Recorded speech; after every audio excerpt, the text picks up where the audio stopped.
Hey everyone, welcome back to Bubble Tales। चलिए आज के अमेजिंग वीडियो के सफ़र पर।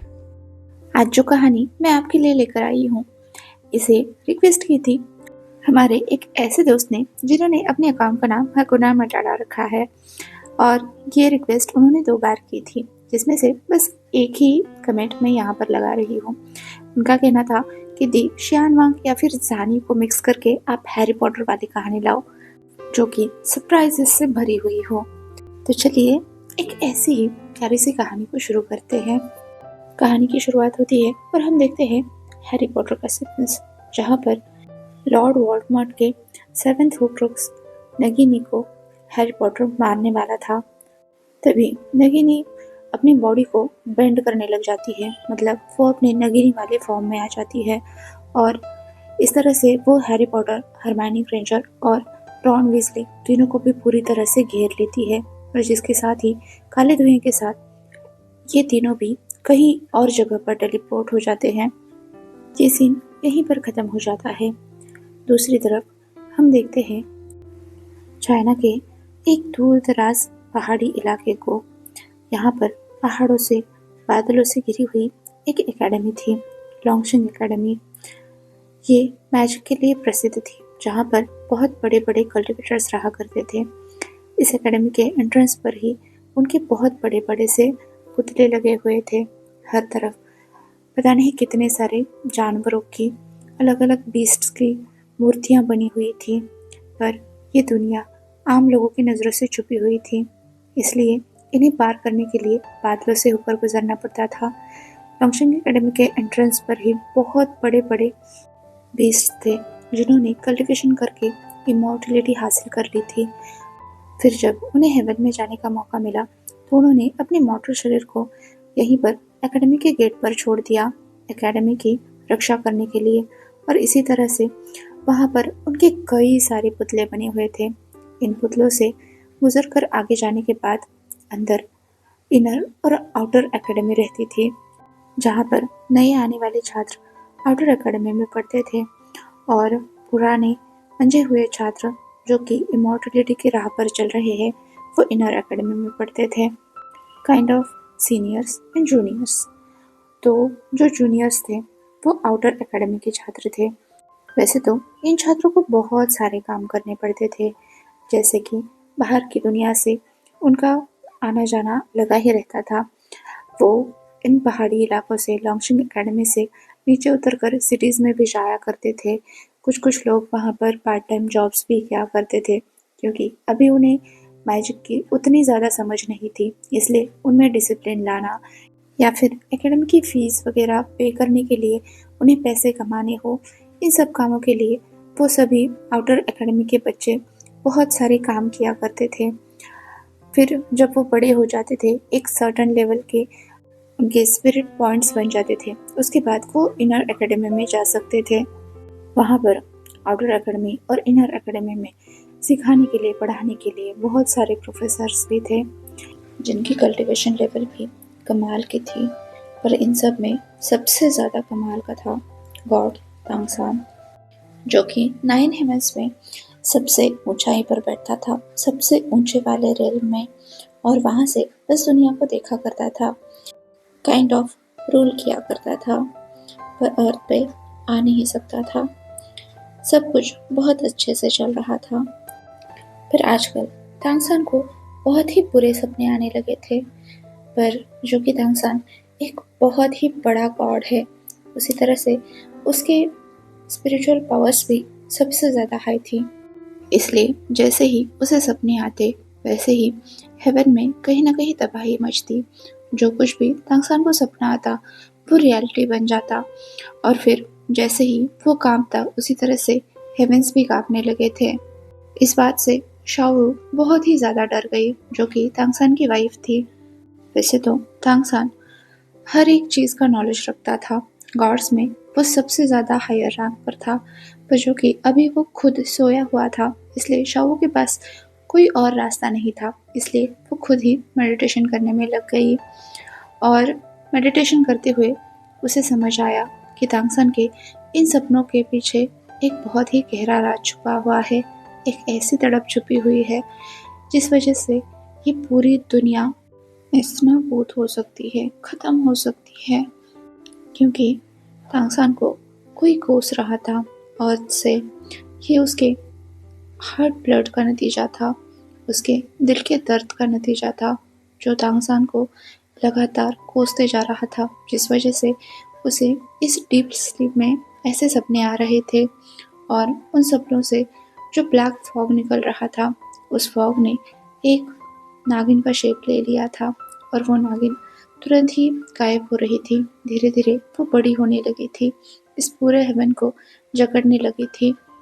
शाहू ने कोशिश तो की कि उस नगीना यानी नागिनी को यहाँ से टेलीपोर्ट करके कहीं दूर भेज दिया जाए, पर जब शाहू ने देखा कि इस नगिनी ने कहीं और दूसरी दुनिया में जाकर भी तबाही मचा रखी है, तब उसके पास इसे जड़ से ख़त्म करने के अलावा और कोई रास्ता नहीं था।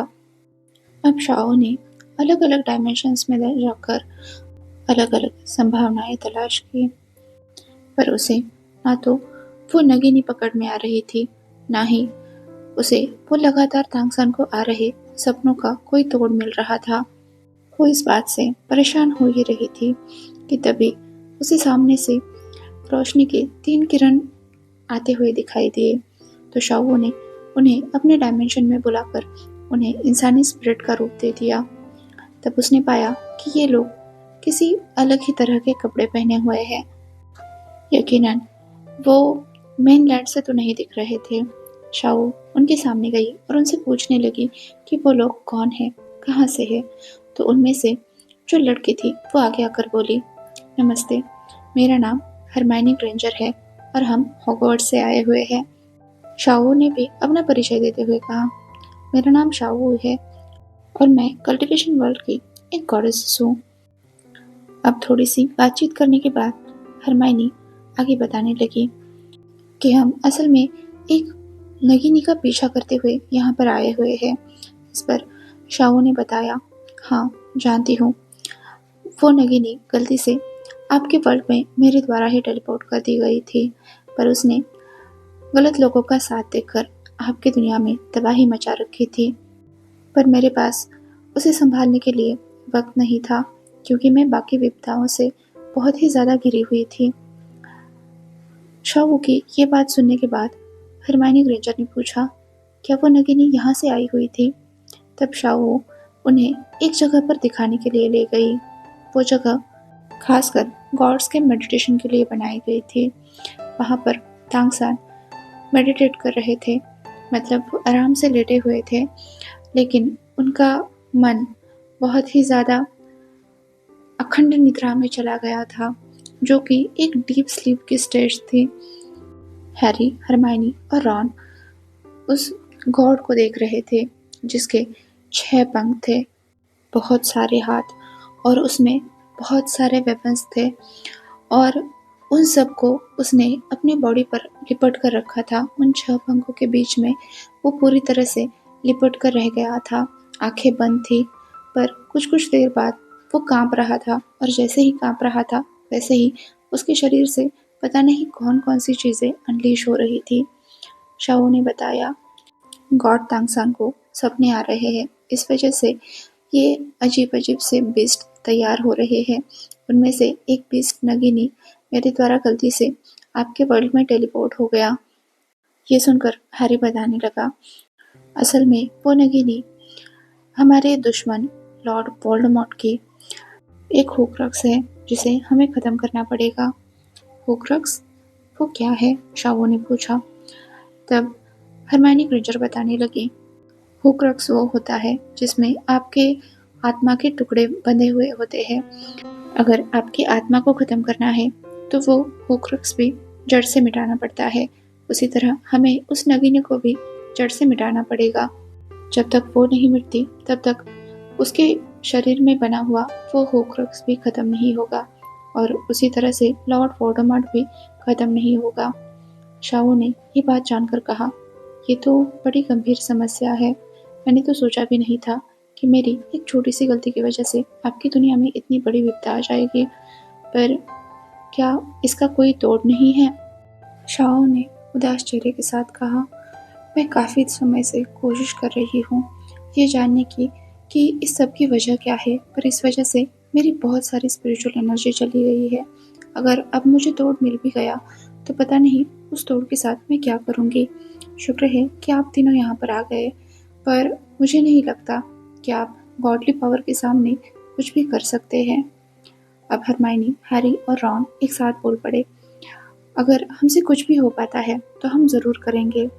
शाओ ने कहा, अभी के लिए मेरी स्पिरिचुअल एनर्जी ख़त्म हो रही है, पर जितनी स्पिरिचुअल एनर्जी मेरे पास बची है उससे मैं या तो उस उपाय को कर सकती हूँ या कारण का पता लगा सकती हूँ। फिर उपाय आपको ही करना पड़ेगा। इधर तांगसान, जो सपने में बार बार कांप रहा था, जिस वजह से बहुत सारी एनर्जी अनलीश हो रही थी, उस सब को देखते हुए ये तीनों, हैरी पॉटर, रॉन वीजली और हरमाइनी ग्रेंजर, ये समझ पा रहे थे कि शाओ की बहुत सारी ताकत उन सारे चीज़ों को, उस सारी पावर को एक जगह इकट्ठा करने में लग रही है। ऐसे में शाओ को बहुत ज़्यादा एग्जॉस्ट करना ठीक नहीं रहेगा। तो इन तीनों दोस्तों ने कहा, आप बस हमें उपाय बता दीजिए, उसके बाद उस सब को हम ही करेंगे। अब शाओ वापस से मेडिटेशन करने के लिए बैठ गई। फिर उसने कुछ देर बाद आंखें खोलते हुए कहा, उस नगीन को ख़त्म करने के लिए एक स्पेल चाहिए होगा। कैसा स्पेल? अब इन तीनों ने पूछा तो शाओ ने कहा, अपने आप ही तैयार हो जाएगा। वक्त आने पर आपको वो स्पेल अपने आप ही मिलेगा। तब तक के लिए आप तीनों को बस उसे खोजना पड़ेगा। बस अपने दिल की पुकार सुनिए और हर किसी की सहायता कीजिए, आपको वो स्पेल अपने आप मिल जाएगा। इतना कहकर शाओ वापस से पीछे की तरफ भागने लगी, क्योंकि तांगसान को फिर से कोई सपने आ रहे थे और इस वजह से वहाँ पर वापस से कोई एनर्जी अनलीश होने लगी थी। उस एनर्जी को शाओ एक पात्र में पकड़ने लगी। वहाँ पर बहुत सारा एक लावा जैसा मिक्सचर बन चुका था। उसमें बहुत सारे बुलबुले आ रहे थे, बहुत सारे रंग दिख रहे थे। वो पात्र असल में भर चुका था। उस एनर्जी को शाओ भी संभाल नहीं पा रही थी। अब जब वापस से तांगसान के शरीर से बहुत सारी एनर्जी अनलीश होने लगी, वैसे ही शाओ ने वापस से उस पात्र में उस एनर्जी को पकड़ने की कोशिश की, पर जैसे ही वो भागने लगी, वो पात्र उसके हाथ से छलक गया और उस पात्र से वो द्रव वो नीचे की तरफ गिरने लगा। वो कुछ बूंदों के रूप में, बरसात के रूप में नीचे की तरफ आने लगा। उस द्रव को देखते हुए शाओ ने इन तीनों को उस द्रव का पीछा करने के लिए कहा और उसी तरह से हैरी, हरमाइनी और रॉन उस द्रव का पीछा करते हुए आसमान से नीचे की तरफ कूद पड़े। रास्ते में आते हुए उन्होंने देखा कि वो सारे बूंदों ने एक शक्ल लेना शुरू किया है। धीरे धीरे उन बूंदों से एक भ्रूण का आविष्कार हुआ। जैसे जैसे वो बूंदें नीचे गिरने लगी, वो भ्रूण नीचे गिरने लगा, वैसे वैसे उसकी उम्र बढ़ने लगी। आखिरकार वो सभी लोग, मतलब वो बच्चा और ये तीनों लोग, सभी के सभी एक जंगल में आकर गिर गए। कुछ देर बाद वो तीनों, हैरी, रॉन और हरमाइनी, तीनों के तीनों उस बच्चे को खोजने के लिए उस फॉरेस्ट में निकल पड़े और कुछ ही देर बाद उन्हें वो बच्चा मिल भी गया। वो भी लगभग उन्हीं की उम्र का 16-17 साल का लड़का था। उसे देखकर हरमाइनी ने सबसे पहले तो उसे चीनी तरीके से झुककर प्रणाम करते हुए कहा, नमस्ते, मेरा नाम हरमाइनी है, क्या तुम मुझे अपना नाम बताओगे? वो लड़का इन तीनों की तरफ देखता ही रह गया, क्योंकि उसे इस वक्त तो कुछ भी याद नहीं आ रहा था, ना ही उसे कुछ समझ आ रहा था। वो तो बस उन तीनों की तरफ देखने लगा, जैसे सोचने लगा हो कि वो यहाँ क्या कर रहा है, कौन है और ये सामने वाले लोग कौन हैं। उसने अपने दिमाग पर बहुत जोर देने की कोशिश की, फिर भी उसे कुछ भी याद नहीं आ रहा था। तभी पीछे से हैरी भी आ गया। हैरी ने भी सामने आकर उसे यही पूछा, हे, तुम यहाँ हो, तुम ठीक तो हो ना? इस लड़की को अब लगने लगा कि ये तीनों उसके दोस्त हैं, मतलब इनसे कोई खतरा तो नहीं है।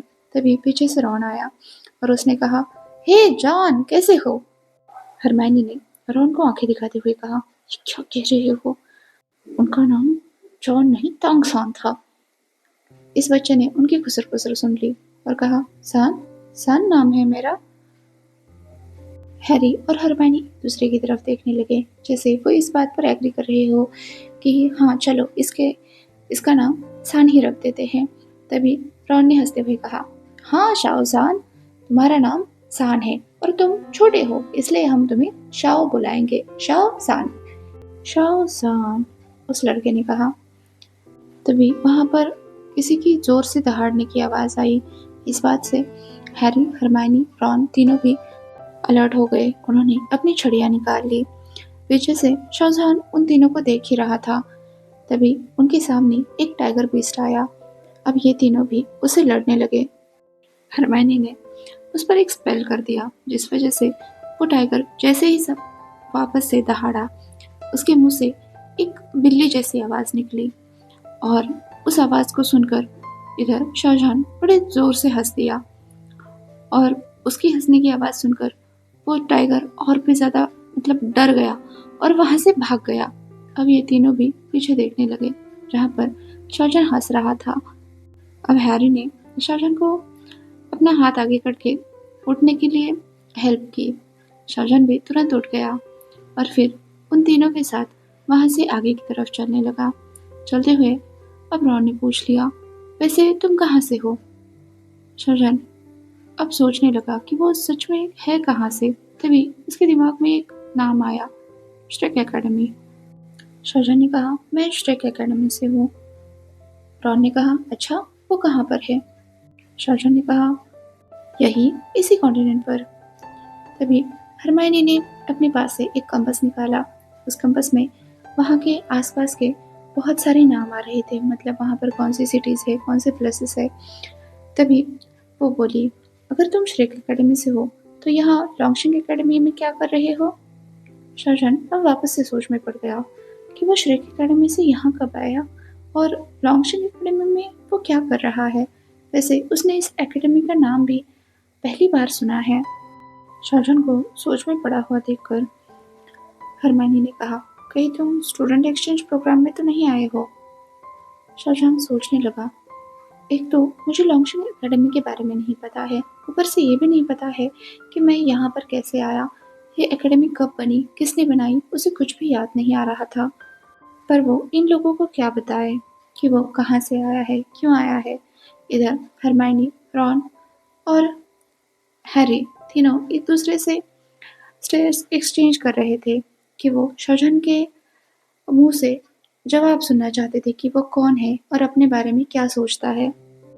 जब शाहजहान की तरफ से कोई जवाब नहीं आया तो रॉन ने उसके कंधे पर मारते हुए कहा, अरे कोई बात नहीं, चलो आगे जाकर देख लेंगे। यहाँ पर एकेडमी में लगता है कोई तो कंपटीशन होने वाला है, चलो पहले हम उसमें पार्टिसिपेट कर लेते हैं, बाद में देखते हैं कौन जीतता है कौन हारता है और एक्चुअल में ये लॉन्गशिंग एकेडमी है क्या। शाहजहान ने कहा, चलो ठीक है। वैसे भी वो काफ़ी ज़्यादा कॉम्पिटिटिव था, ऊपर से उसे बस इतना पता था कि उसे एक कल्टिवेटर बनना है और वो श्रेक एकेडमी से आया हुआ है। लेकिन यहाँ आसपास तो कोई श्रेक एकेडमी उसे समझ नहीं आ रही थी। वैसे भी फॉरेस्ट से निकलने का उसे रास्ता भी नहीं मिल रहा था और ये तीनों बस उसे एक तरफ लेके जा रहे थे। सो वो भी उनके साथ साथ चल दिया। अब वो चारों वहाँ से उस लॉन्गशिंग एकेडमी की तरफ आ गए। वहाँ के वो बड़े बड़े गेट्स देखकर वैसे ही इन चारों की तो आंखें फटी की फटी रह गई थी। शाहजहान भी सोच रहा था, श्रेक एकेडमी तो ऐसी बिल्कुल भी नहीं थी, वो तो कितनी सिंपल थी, लेकिन ये तो बहुत ही ज़्यादा बड़ी लग रही है। कहीं मैं किसी अलग कॉन्टिनेंट पर तो नहीं आ गया। अब उस एकेडमी में एंट्री करते करते इन तीनों के कपड़े भी हरमाइनी ने चेंज कर दिए थे, जो कि बाकी लोगों की तरह रोब्स में बदल गए थे। अब ये चारों भी अंदर की तरफ जाने लगे, ये देखने के लिए कि वहाँ पर कौन सा वाला कंपटीशन हो रहा है। जैसा कि उन्होंने सोचा था, यहाँ पर सच में कोई कंपटीशन ही चल रहा था, जहाँ पर दूर दूर तक श्रेक एकेडमी का कोई नामो निशान नहीं था। अब वहाँ पर एंट्री करने के बाद सबसे पहले तो आपकी एकेडमी का नाम बताना होता था। तो वैसे ही वो सभी लोग अंदर चले गए। वहाँ पर एक पर्सन बैठे हुए थे जिन्होंने अपना नाम फेंग लाओशी बता दिया और वो सबके एंट्री कूपन्स देख रहे थे। अब इन चारों के पास कोई एंट्री कूपन नहीं था, इसलिए वो चारों कोई उस मेन गेट के किनारे खड़े होकर बस जाते हुए लोगों को देख रहे थे। कुछ देर बाद फेंग लाओशी की नजर जब इन सब लोगों पर गई तो उन्होंने उनमें से एक को आगे बुलाते हुए पूछा, तुम कौन हो, कहाँ से आए हो? अब मैंडरिन भाषा तो हैरी, हरमाइनी और रॉन तीनों को भी नहीं आती थी, इसलिए शायोन को ही आगे बढ़ना पड़ा और उसने बताया कि हम चारों हॉगवर्ट्स से आए हुए हैं। कौन से वाले वर्ड से? फेंग लाओशी कुछ समझ नहीं पाए, तो हरमाइनी ने आगे बढ़कर उन्हें बताया कि हॉगवर्ट्स विदेशी दुनिया का नाम है। अब हरमाइनी की अलग सी भाषा देखकर फेंग लाओशी समझ गए कि इन लोगों को हमारी भाषा नहीं आती, इसलिए बेचारे इतनी देर से यहाँ पर खड़े हुए हैं। अब उन्होंने अपने पास से एक एंट्री पास दिखाते हुए कहा, क्या ये तुम्हारे पास है? ये चारों एक दूसरे की तरफ देखने लगे और सर हिलाकर मना कर दिया। तो फेंग लाओशी ने कहा, ठीक है, अगर तुम्हारे पास एंट्री कूपन या इनविटेशन नहीं है तो तुम्हें यहाँ पर एक छोटा सा टेस्ट देना होगा। शाहजहान ने बाकी सारे लोगों को बता दिया कि हमें एक एंट्रेंस टेस्ट देना होगा। हैरी ने कहा, ऐसे तो नहीं चलेगा, हमें इस चीज का कोई ना कोई इलाज करना होगा, हमें इनकी भाषा और इन्हें हमारी भाषा समझ आनी चाहिए। इसलिए उसने अपनी छुरी घुमाकर अपने हाथों में 3 पिल्स ले ली और उन तीनों में से एक उसने हरमाइनी को दी, एक रॉन को और एक खुद खा ली।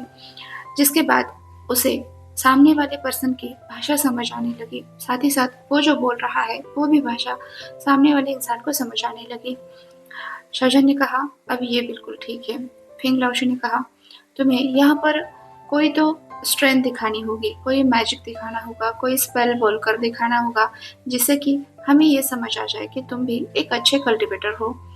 अब हरमाइनी ने उन्हें बताया कि हम नहीं जानते कि जो मैजिक हम कर रहे हैं उसे आप कल्टीवेशन में गिनते हो या नहीं, पर हम भी बहुत सारी साधना करके यहाँ पर आए हैं, बहुत सारे मंत्र सीख कर आए हैं। फेंग लाओशी ने कहा, ठीक है, पर मैं तुम्हारी टेस्ट लिए बिना तुम्हें अंदर जाने के लिए नहीं दे सकता, क्योंकि अंदर बहुत सारे उत्पात भी होते हैं, कभी कभी ऐसे स्पेल्स भी होते हैं जिससे आम लोगों को खतरा हो सकता है। तो यहाँ पर अंदर जाने के लिए तुम्हारे पास कम से कम 10 स्पिरिचुअल पॉइंट्स होने चाहिए। स्पिरिचुअल पॉइंट्स वो क्या होते हैं? हैरी ने पूछा। तो फेंग लाओशी बताने लगे, स्पिरिचुअल पॉइंट्स मतलब तुम्हारे जन्म के साथ साथ ही तुम्हें कुछ ना कुछ स्पिरिचुअल पॉइंट्स मिले होते हैं, मतलब कि तुम्हारी ताकत। नॉर्मल लोगों में ये स्पिरिचुअल पॉइंट्स देखने को नहीं मिलते, बस कल्टिवेटर्स में मिलते हैं, जिन्हें कल्टिवेट करते करते आप आगे कितने भी पॉइंट्स तक बढ़ाकर ले जा सकते हो, और जब ये 1 लाख से ऊपर हो जाते हैं तब आप इमॉर्टल बन जाते हो।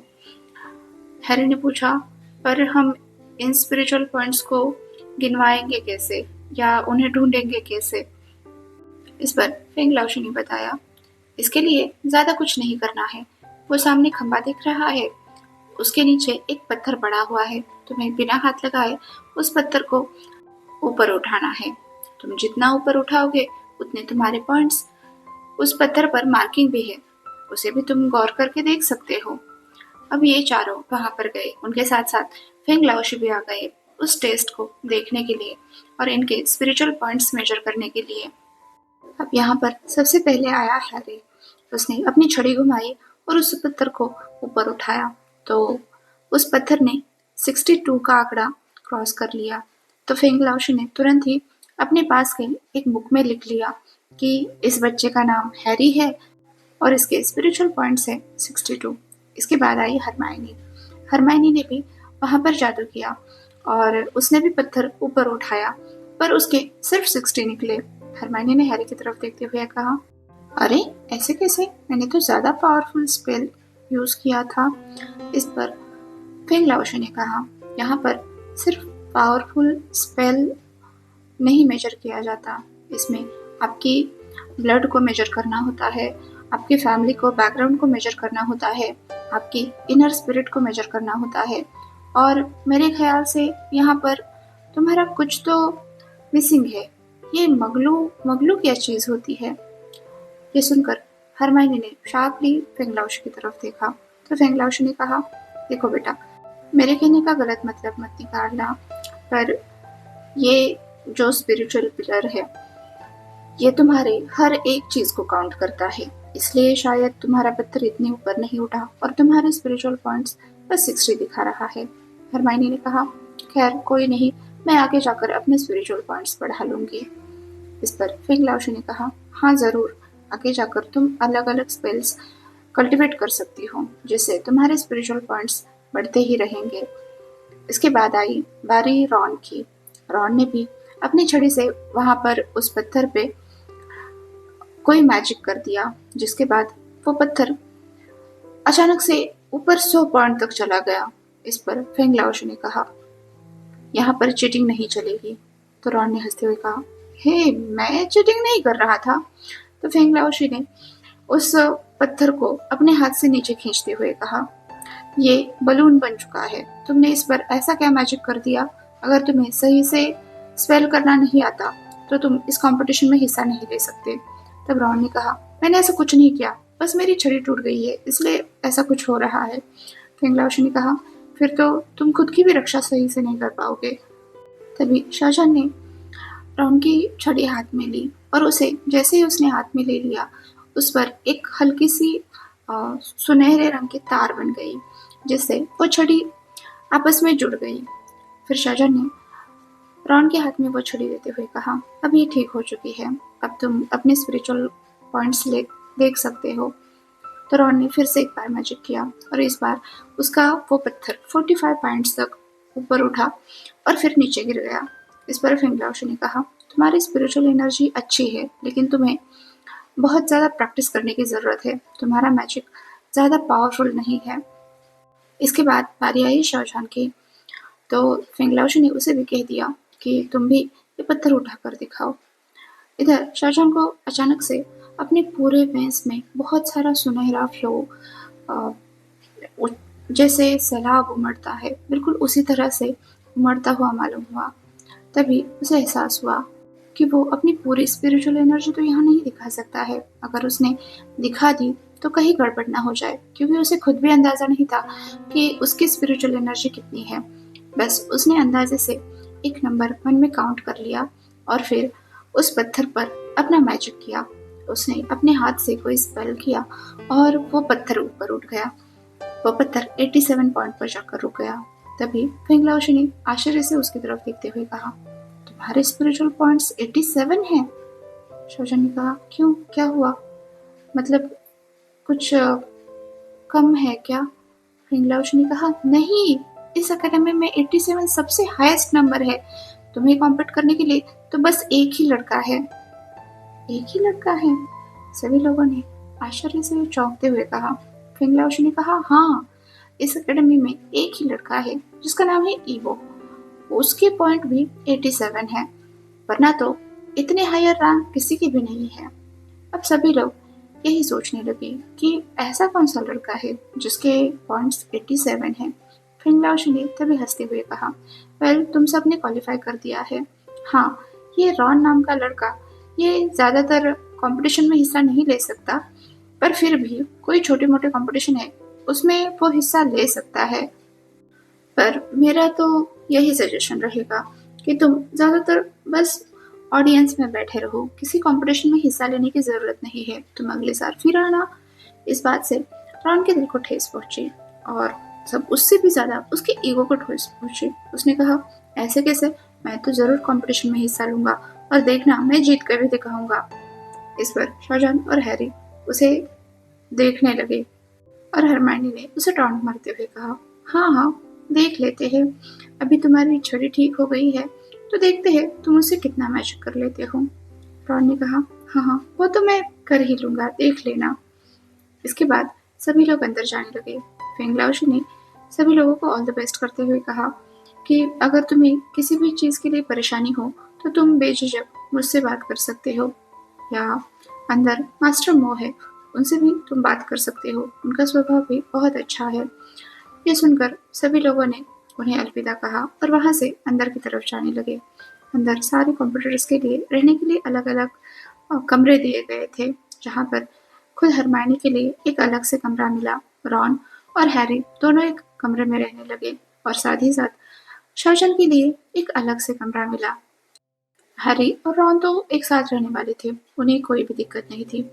उनके आगे वो सभी लोग मिलकर हरमायनी को छोड़ने के लिए चले गए तो देखा हरमायनी के जो रूममेट हैं वो पहले से ही वहाँ पर मौजूद है। उसने हरमायनी को देखकर मुंह बनाया तो हरमायनी ने मुस्कुराते हुए आगे बढ़कर कहा, नमस्ते, मेरा नाम हरमायनी है। इस पर वो लड़की भी हरमायनी के सामने आते हुए बोली, तुम कहाँ से हो? तुम बिल्कुल ही अलग लग रही हो। तो हरमायनी ने हंसते हुए कहा, हम हॉगवर्ट्स से हैं और यहाँ कंपटीशन देखने के लिए आए हैं और अगर स्किल बेहतर करने की बारी आई और हमें मौका मिला तो हम पार्टिसिपेट भी कर सकते हैं। इस बात पर वो लड़की मुस्कुराकर आगे बढ़ती हुई बोली, ये तो बहुत अच्छी बात है। अभी रॉन ने पूछा, वैसे अब तुम्हारा नाम क्या है? वो लड़की भी मुस्कुराकर रॉन की तरफ देखते हुए बोली, मेरा नाम मिनी है। मैं हवाई से यहाँ आई हुई हूँ और मुझे मैजिक में बहुत ही ज़्यादा इंटरेस्ट है। हाँ, मुझे अभी तक पता नहीं चला है कि मैं किस तरह का कल्टीवेशन करती हूँ, पर मैं ये जानने के लिए बहुत ही ज़्यादा इच्छुक हूँ। बस इतना कहने की देर थी कि हरमायनी जाकर मिनी के बगल में बैठ गई और वो दोनों चैटिंग करने लगे जैसे कि पता नहीं कब से पिछड़े हुए यार वो। हरमायनी उसे बताने लगी कि मेरे 60 स्पिरिचुअल पॉइंट्स आए हैं, तुम्हारे स्पिरिचुअल पॉइंट्स क्या है? मिनी बताने लगी, वैसे तो मेरे 67 हैं, पर मुझे अभी तक पता नहीं चला है कि वो स्पिरिचुअल पॉइंट्स किस बेसिस पर काउंट होते हैं। इधर रॉन जो मुंह खोलकर इन दोनों को देख ही रहा था, मतलब लिटरली तो लड़कियां अगल बगल में बैठी हुई है, एक दूसरी को अपने नाखून दिखा रही है, दूसरी पहले को अपने सर्टिफिकेट्स दिखा रही है, कुछ कूपन्स दिखा रही है और वो आपस में बस बातें ही किए जा रही है, मतलब उन्हें बाकी दुनिया से कोई लेना देना नहीं है। इस तरह से वो बस बैठी और बातें करने लगी। इधर रॉन जो मुंह खोलकर उनकी तरफ देख रहा था, हैरी ने उसका मुंह बंद किया और उसे खींचकर उस रूम से बाहर ले गया क्योंकि यहाँ पर उनका काम खत्म हो चुका था। हरमायनी सेटल हो चुकी थी। तो अब बचा शाहजहां। तब तक शाहजहां भी उस हॉस्टल के किसी और एक और विंग से घूमता फिरता आया क्योंकि उन चारों को उनके रूम के की कार्ड्स मिले हुए थे। तो वो सभी लोग अपने अपने रूम को ढूंढ रहे थे। रॉन और हैरी एक ही रूम में थे तो कोई टेंशन नहीं थी, पर शाहजहां के लिए अभी तक रूम मिला नहीं था और टाइम बचाने के लिए वो जिस विंग में उसका रूम था उस तरफ चला गया था। इधर हैरी और रॉन ने अपना रूम देख लिया और फिर उन्होंने जैसे ही शाहजहां को देखा वो उसके पीछे पीछे दौड़ दिए उसे ढूंढने के लिए कि उसे कौन सा रूम मिला है। जल्द ही वो दोनों शाहजहां के पास पहुंच भी गए। इधर शाहजहां जो बस चलते हुए जा रहा था, मतलब वन बाय वन वो रूम को क्रॉस करते जा रहे थे, हर डोर पर नंबर देखते जा रहे थे।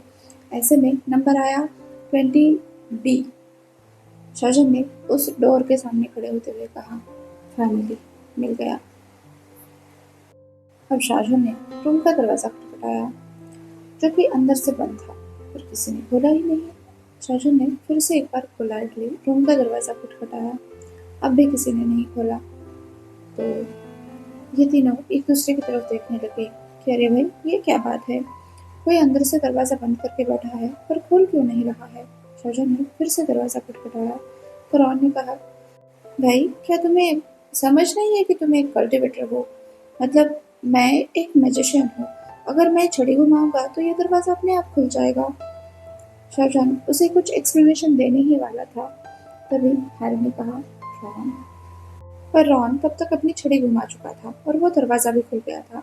जैसे ही दरवाजा खुला तीनों ने धीरे धीरे धीरे दरवाजा खोलकर अंदर की तरफ देखा। अंदर एक लड़का अपने एक पैर पर दूसरा पैर रखे हुए, अपने सर पर एक हैट रखे हुए आराम से लेटा हुआ था अपने बेड पर। इधर ये तीनों उसकी तरफ देखने लगे, मतलब लिटरली ये बंदा अपना पैर घुमा रहा है और आराम से लेटा हुआ है अपने हाथों का तकिया करके, ऐसे इतने आराम से लेटा हुआ था कि जैसे उसे दुनियादारी की कोई फिक्र ही न हो। तभी मतलब इन तीनों को लगने लगा कि भाई कितना रूड है कि ये किसी के लिए दरवाजा भी नहीं खोल रहा है।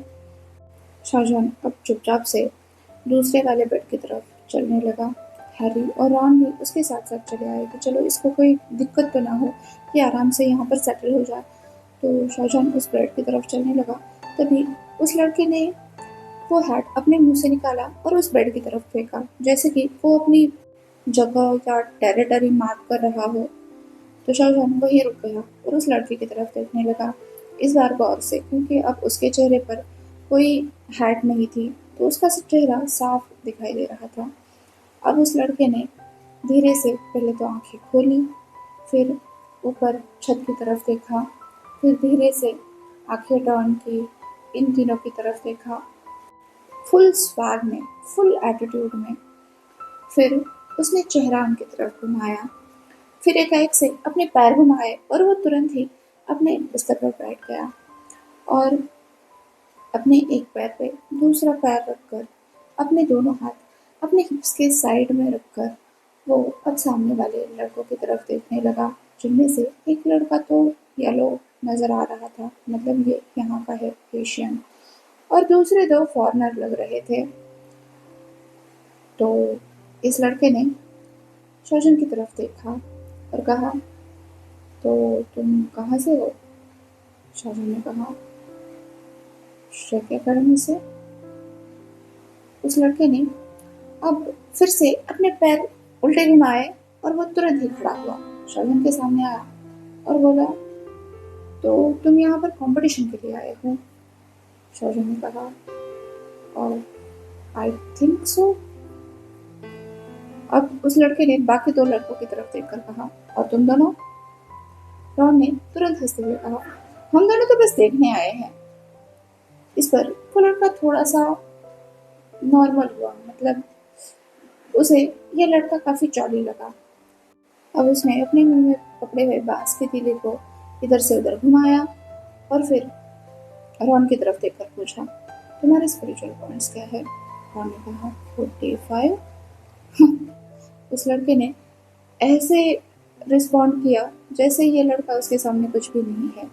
फिर उसने हैरी पर नजरें गड़ाई और उससे पूछा, तुम्हारे स्पिरिचुअल पॉइंट्स क्या है? हैरी ने कहा, 62। मतलब अभी तक तो हैरी कंफ्यूज ही था। हाँ, उस लड़के ने दोबारा से ऐसा एटीट्यूड दिखाया जैसे कि उसके सामने ये दोनों तो मच्छर ही हैं। फिर उसने अपनी फटाक से गर्दन घुमाई और शाहजहान की तरफ देखकर कहा, तुम्हारे स्पिरिचुअल पॉइंट्स क्या है?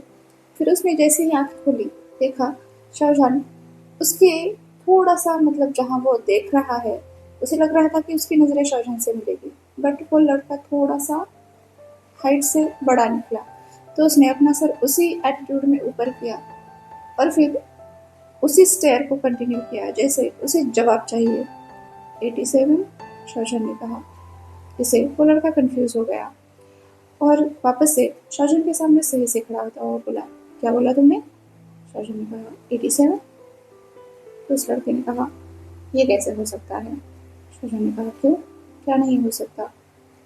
तो वो लड़का बोला, तुम्हारे इतने हाईएस्ट पॉइंट है? शाहजहान ने कहा, हाँ। तो वो लड़का तुरंत वहां से भागते हुए बोला, ये नहीं हो सकता। शाहजहान और रॉन, हैरी, तीनों एक दूसरे की तरफ देख रहे थे कि इसको क्या हुआ, कहीं ये पागल वागल तो नहीं है। वेल, शाहजहान ने अब उस लड़के की हैट वहां से हटाई, उसके बिस्तर पर रखी और वो अपना बिस्तर और अपना अलमीरा वगैरह देखने लगा कि उसके कपड़े हैं, सारी इसेंशियल चीज़ें हैं, बाथरूम वगैरह है, सब कुछ सही है। हैरी और रॉन ने कहा, चलो तुम्हारा रूम तो सब सेट है, क्या तुम रेस्ट करना चाहते हो या फिर हमारे साथ घूमना चाहते हो? तो शाहजहान ने कहा, रेस्ट क्या करना, चलो घूम कर ही आते हैं। ये कहकर वो तीनों वहां से बाहर निकले। खासकर रॉन, मतलब बड़बड़ाया जा रहा था, उसे क्या हुआ, ऐसा क्यों लगा कि उसे कोई स्नेक बाइट करने वाला है, मतलब वो पागलों की तरह यहाँ से भाग क्यों गया? अब वो तीनों बाहर आए तो वो लड़का उसी तरह से भागता हुआ, मतलब पूरे उस कॉरिडोर में बीच में जो आंगन बना हुआ था उससे वो भागता हुआ दिखाई दिया। तो ये तीनों कंफ्यूज हो गए। शाहजहां ने कहा, चलो देखते हैं ये क्या करता है। वो सभी लोग अब उस लड़के को, वहाँ गैलरी जो बनी हुई थी वहां से देखने लगी। वो लड़का सीधा फेंग लाओशी के पास पहुंचा था और फेंग लाओशी से कोई तो आर्ग्यू कर रहा था। तो फेंग लाओशी ने अपने हाथ में जो रजिस्टर बना हुआ था वो उस लड़के को दिखाया। वो लड़का एक बारी उस रजिस्टर को देख रहा था, एक बारी उस गैलरी में खड़े हुए शाहजहान और हैरी और रॉन को देख रहा था। ऐसा लग रहा था कि उसे यकीन नहीं हो रहा हो, पर फिर उसके कंधे झुक गए और उसने फेंग लाओशी की तरफ एक बार सर घुमाकर दिखाया, जैसे कि उसके साथ बहुत बड़ा बिट्रायल हो गया हो। और फिर वो पैर पटकते हुए वापस से उस तरफ आने लगा, अपने रूम की तरफ आने लगा, जैसे किसी को जबरदस्ती कड़वी दवाई पिलाई जाती हो ना, उसकी पीने की इच्छा ना हो, पर पीने के बाद उसे पता चलता है कि अरे यार मैंने ये क्या कर दिया, मतलब अब पी तो ली है, कुछ कर नहीं सकते। उस तरह से उसकी हालत थी कि अब वो कुछ कर नहीं सकता। सो वो ऐसे ही पैर पटकते हुए, जैसे स्पॉइल्ड कोई प्रिंस होता है ना, बिल्कुल उसी तरह से वो वापस आ रहा था मुंह बनाते हुए। आखिरकार वो अपने रूम तक पहुंच गया। इधर शाहजहान, हैरी, रॉन तीनों भी उसकी पूरी नौटंकी को देख रहे थे। जब वो अपने रूम में वापस से पहुंचा, उसने फटाक से दरवाजा बंद कर दिया। फिर से ये तीनों अपने दरवाजे के सामने आकर खड़े हो गए, मतलब शाहजहान के दरवाजे के सामने आकर खड़े हो गए। शाहजहान ने फिर से दरवाजा खोलने की कोशिश की, वो अंदर से बंद। तो हैरी ने कहा, लगता है तुम्हें इसे फिर से मैजिक से ही खोलना पड़ेगा। शाहजहान ने अब बस वो दरवाजे का हैंडल पकड़ा और दरवाजा खोल दिया बड़े आराम से, कोई मैजिक करने की जरूरत नहीं। इधर रॉन जो अपनी छड़ी निकाल ही रहा था, उसका मुंह खुला रह गया। उसने कहा, "ओह, तो ये ऐसे होता है, इन्हें खून की जरूरत नहीं होती।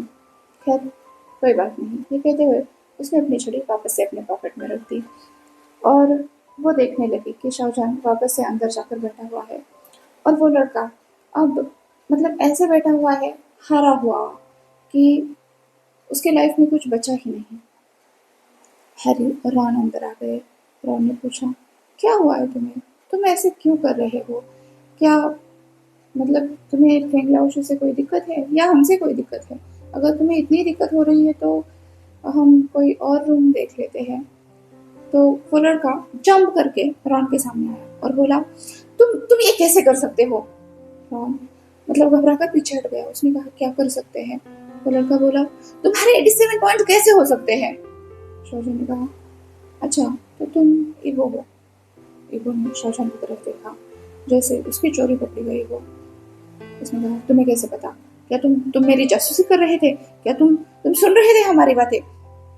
शाहजहान ने कहा, वेल मतलब इस तरह का रिएक्शन तो एक ही का हो सकता है जिसके पॉइंट्स मेरे जैसे हो। मैंने बस अंदाजा लगाया था और तुमने सच बोल दिया। हीरो ने कहा, हाँ। उसने पैर पटके वो शाहजहान के सामने अपने कमर पर हाथ रखकर घूमने लगा और बोला, ऐसा हो ही नहीं सकता। मेरे जितने स्पिरिचुअल पॉइंट्स इस पूरे कॉन्टिनेंट में किसी के नहीं है, तुम्हारे कैसे हो सकते हैं? तो हैरी ने कहा, इसमें कोई बड़ी बात नहीं है, तुम्हारे मास्टर्स वगैरह के ज़्यादा पॉइंट होंगे, मे बी वो इतने सालों से कल्टिवेट कर रहे हैं। इन्होंने कहा, उनकी बात अलग है, पर मेरे बैच में मैं सबसे टॉपर था और याद रखना मैं ही रहूंगा। शाहजहान ने ईगो की तरफ देखकर कहा, ठीक है तुम ही रहना, और इस बात के लिए झगड़ने का क्या फायदा? ईगो ने कहा, अरे तुम्हें ऐसा नहीं लग रहा है कि तुम्हारा कोई अपोनेंट तुम्हारे सामने खड़ा है? तब ये तीनों ने एक साथ नाम में सर हिलाया और ईगो और भी शॉकिंगली उनकी तरफ देखने लगा। उसने कहा, तुम्हें सच में नहीं लग रहा है कि तुम्हारा कोई अपोनेंट तुम्हारे सामने खड़ा है? फिर से तीनों ने नामे से हिलाया। इस बार तो रॉन ने वहां से स्नैक्स का एक पैकेट उठा के उसे ओपन भी किया था और वो स्नैक्स खाते हुए बाकी पूरा तमाशा देख रहा था, मानो उसके सामने कोई मूवी चल रही हो। वो अब कहने लगा, देखो अगर तुम्हें कोई आपत्ति है भी नहीं, तब भी तुम मेरे एरिया में नहीं आ सकते और तुम अपने एरिया में रहना, और हाँ मुझे डोमिनेट करने की जरूरत नहीं है। शाहजहां ने कहा, मैं क्यों करूंगा? ईगो फिर से एक बार चौंक गया। उसने कहा, तुम्हारे और मेरे स्पिरिचुअल पॉइंट्स बराबर है तो तुम मुझसे लड़ोगे नहीं? शोशा ने कहा, क्यों, ये एरिना नहीं है? ईगो ने कहा, हाँ पर डोमिनेंस मतलब वो शाहजहां को समझाने की कोशिश कर रहा था कि जिसके स्पिरिचुअल पॉइंट्स ज़्यादा होते हैं उसकी ज़्यादा चलती है, उसके बाकी के लोग सुनते हैं। पर इन तीनों के कानों पर जू तक नहीं रेंग रही थी, दिमाग में कुछ भी घुस नहीं रहा था कि ईवो किस तरह से बात कर रहा है और क्यों कर रहा है, किस रेफरेंस में कर रहा है। सो वो तीनों उसको ऐसे देख रहे थे जैसे कि कोई एलियन लैंग्वेज बोल रहा हो और इन तीनों के पल्ले कुछ भी नहीं पड़ रहा हो। ईवो ने फिर इन तीनों को ऐसे अलग से निगाहों से देखा कि जैसे वो सच में कोई एलियन है। वो वापस से अपने बिस्तर पर बैठ गया और बोला, तुम्हें सच में कोई फर्क नहीं पड़ता कि मेरे भी तुम्हारे जितने ही स्पिरिचुअल पॉइंट्स है? शाहजहां ने कहा, नहीं, उल्टा बेटर है कि हम दोनों एक दूसरे को ज्यादा अच्छे से कोऑपरेट कर पाएंगे। इन्होंने कहा, कोऑपरेशन?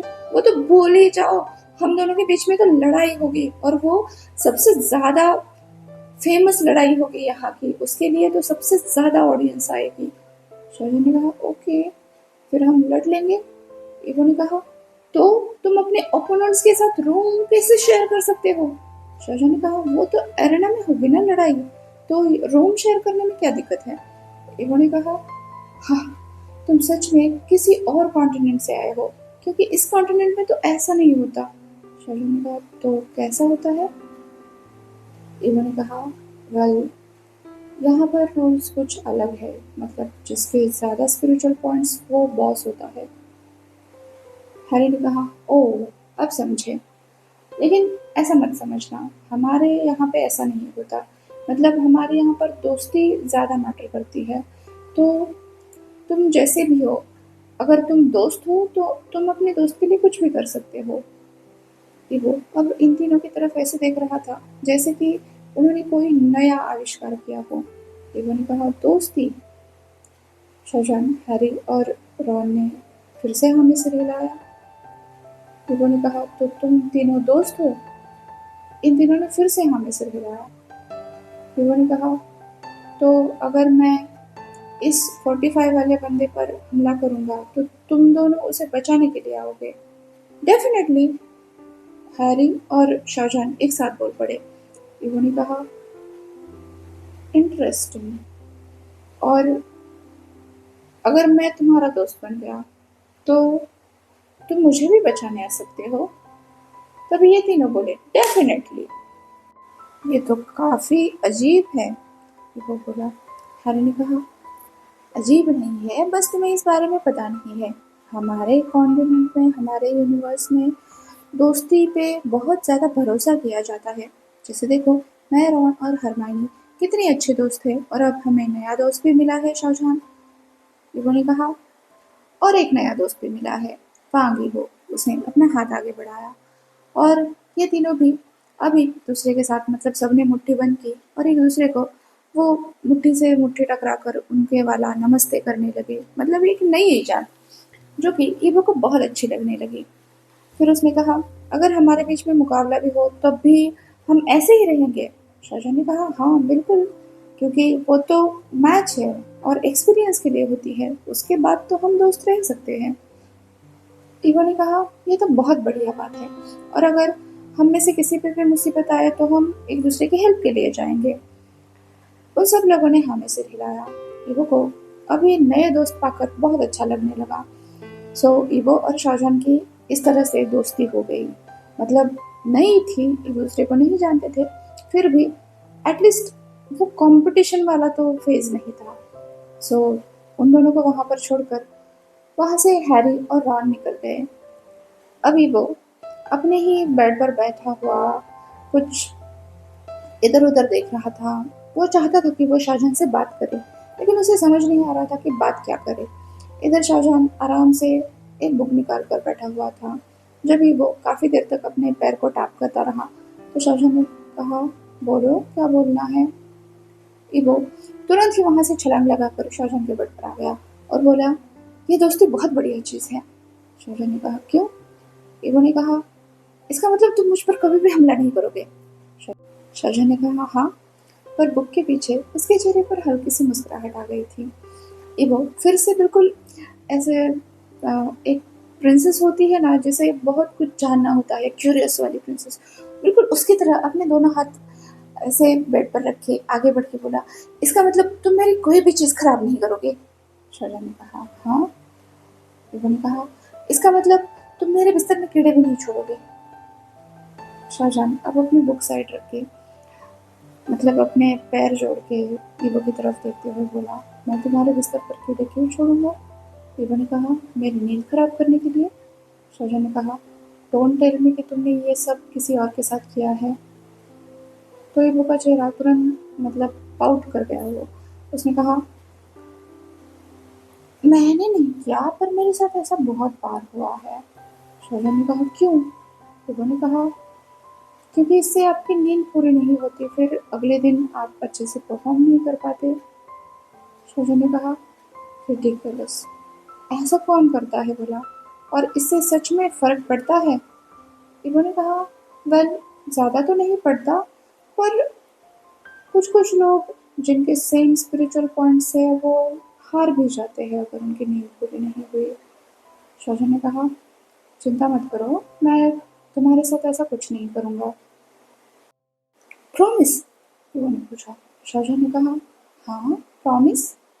इस पर तो ईवो इतना ज़्यादा खुश हो गया कि वो लपक कर आगे चला गया, शाहजहां के गले लगा और फिर मतलब उसे टाइटली होल्ड करते हुए बोला, तुम तो बहुत अच्छे हो जाएगा। शाहजहां ने ईवो को अब हल्के से अपने से दूर किया और कहा, ईवो, बिहेव। तो ईवो ने कहा, हाँ, मैं बहुत ज़्यादा खुश हो रहा था ना। बाय द वे, माइंड करने की ज़रूरत नहीं है, मेरे ऊपर कोई जर्म्स नहीं है, और मैं कोई सिली डर्टी ट्रिक्स भी नहीं करता। शाहजहां ने कहा, हाँ ठीक है, बट इतने क्लोज भी नहीं आते। ईवो ने अब शाहजहां के कंधे को ऐसे थोड़ा सा पैट करते हुए कहा, झाड़ते हुए कहा, ऐसा नहीं है, मैं क्लीन हूँ, मैं नहाया भी हूँ, मैं रोज नहाता हूँ। शाहजहां ने कहा, वो बात नहीं है, पर इतना। ईवो ने कहा, खैर छोड़ो, जाने दो, क्या तुम मेरी फेवरेट प्लेस पर चलोगे? शाहजहां ने कहा, फेवरेट प्लेस? ईवो ने कहा, हाँ, चलो चलो, मैं तुम्हें दिखाता हूँ। शाहजहां ने कहा, अच्छा ठीक है। अभी वो शाहजहां को लेकर वहाँ से चला गया, मतलब उस जो उनका हॉस्टल टाइप एरिया था वहाँ से वो उसे भगा कर ले गया और फिर दोनों फॉरेस्ट में घूमने लगे। एक जहाँ पर काफ़ी दूर से बस एक पेड़ का ऊपरी हिस्सा दिख रहा था जिसमें कुछ जुगनू से चमक रहे थे। ये वो उस तरफ शाहजहां को ले जाने लगा। शाहजहां ने कहा, ये वो सच में ये तुम्हारी कोई ट्रिक नहीं है ना? ईवो ने कहा, अरे बाबा, मैंने कहा ना कि तुम मेरे दोस्त हो, और अब मैं दोस्ती को समझ गया हूँ ना, तो मैं कोई ट्रिक नहीं करूँगा। शाहजहां फिर भी मतलब अपने कॉन्शियस में रहते हुए ईवो के पीछे पीछे चल रहा था और ईवो लिटरली भाग रहा था उसे लेकर। उनके लगभग कमर तक वो सारी ग्रास आ रही थी जिससे शाहजहां को रास्ता भी ठीक से नहीं दिखाई दे रहा था। ऊपर से शाम भी होने को आई थी, पर सनसेट में वो सारी ग्रास, उस पर एक सुनहरी सी लेयर चढ़ी हुई थी, साथ में वो पेड़, उस पर चमक रहे जुगनू, ये सब कुछ बहुत ही ज़्यादा ब्यूटीफुल लग रहा था। कुछ ही देर में ही वो उस टीले तक पहुंच गया जहाँ से आगे उन्हें वो पेड़ और उसके नीचे एक छोटी सी लेक दिखाई दे रही थी। शाहजहां उस लेक को, मतलब उसके सुनहरे पानी को देखने लगा जो सनसेट की वजह से बहुत ही ज़्यादा खूबसूरत दिख रहा था।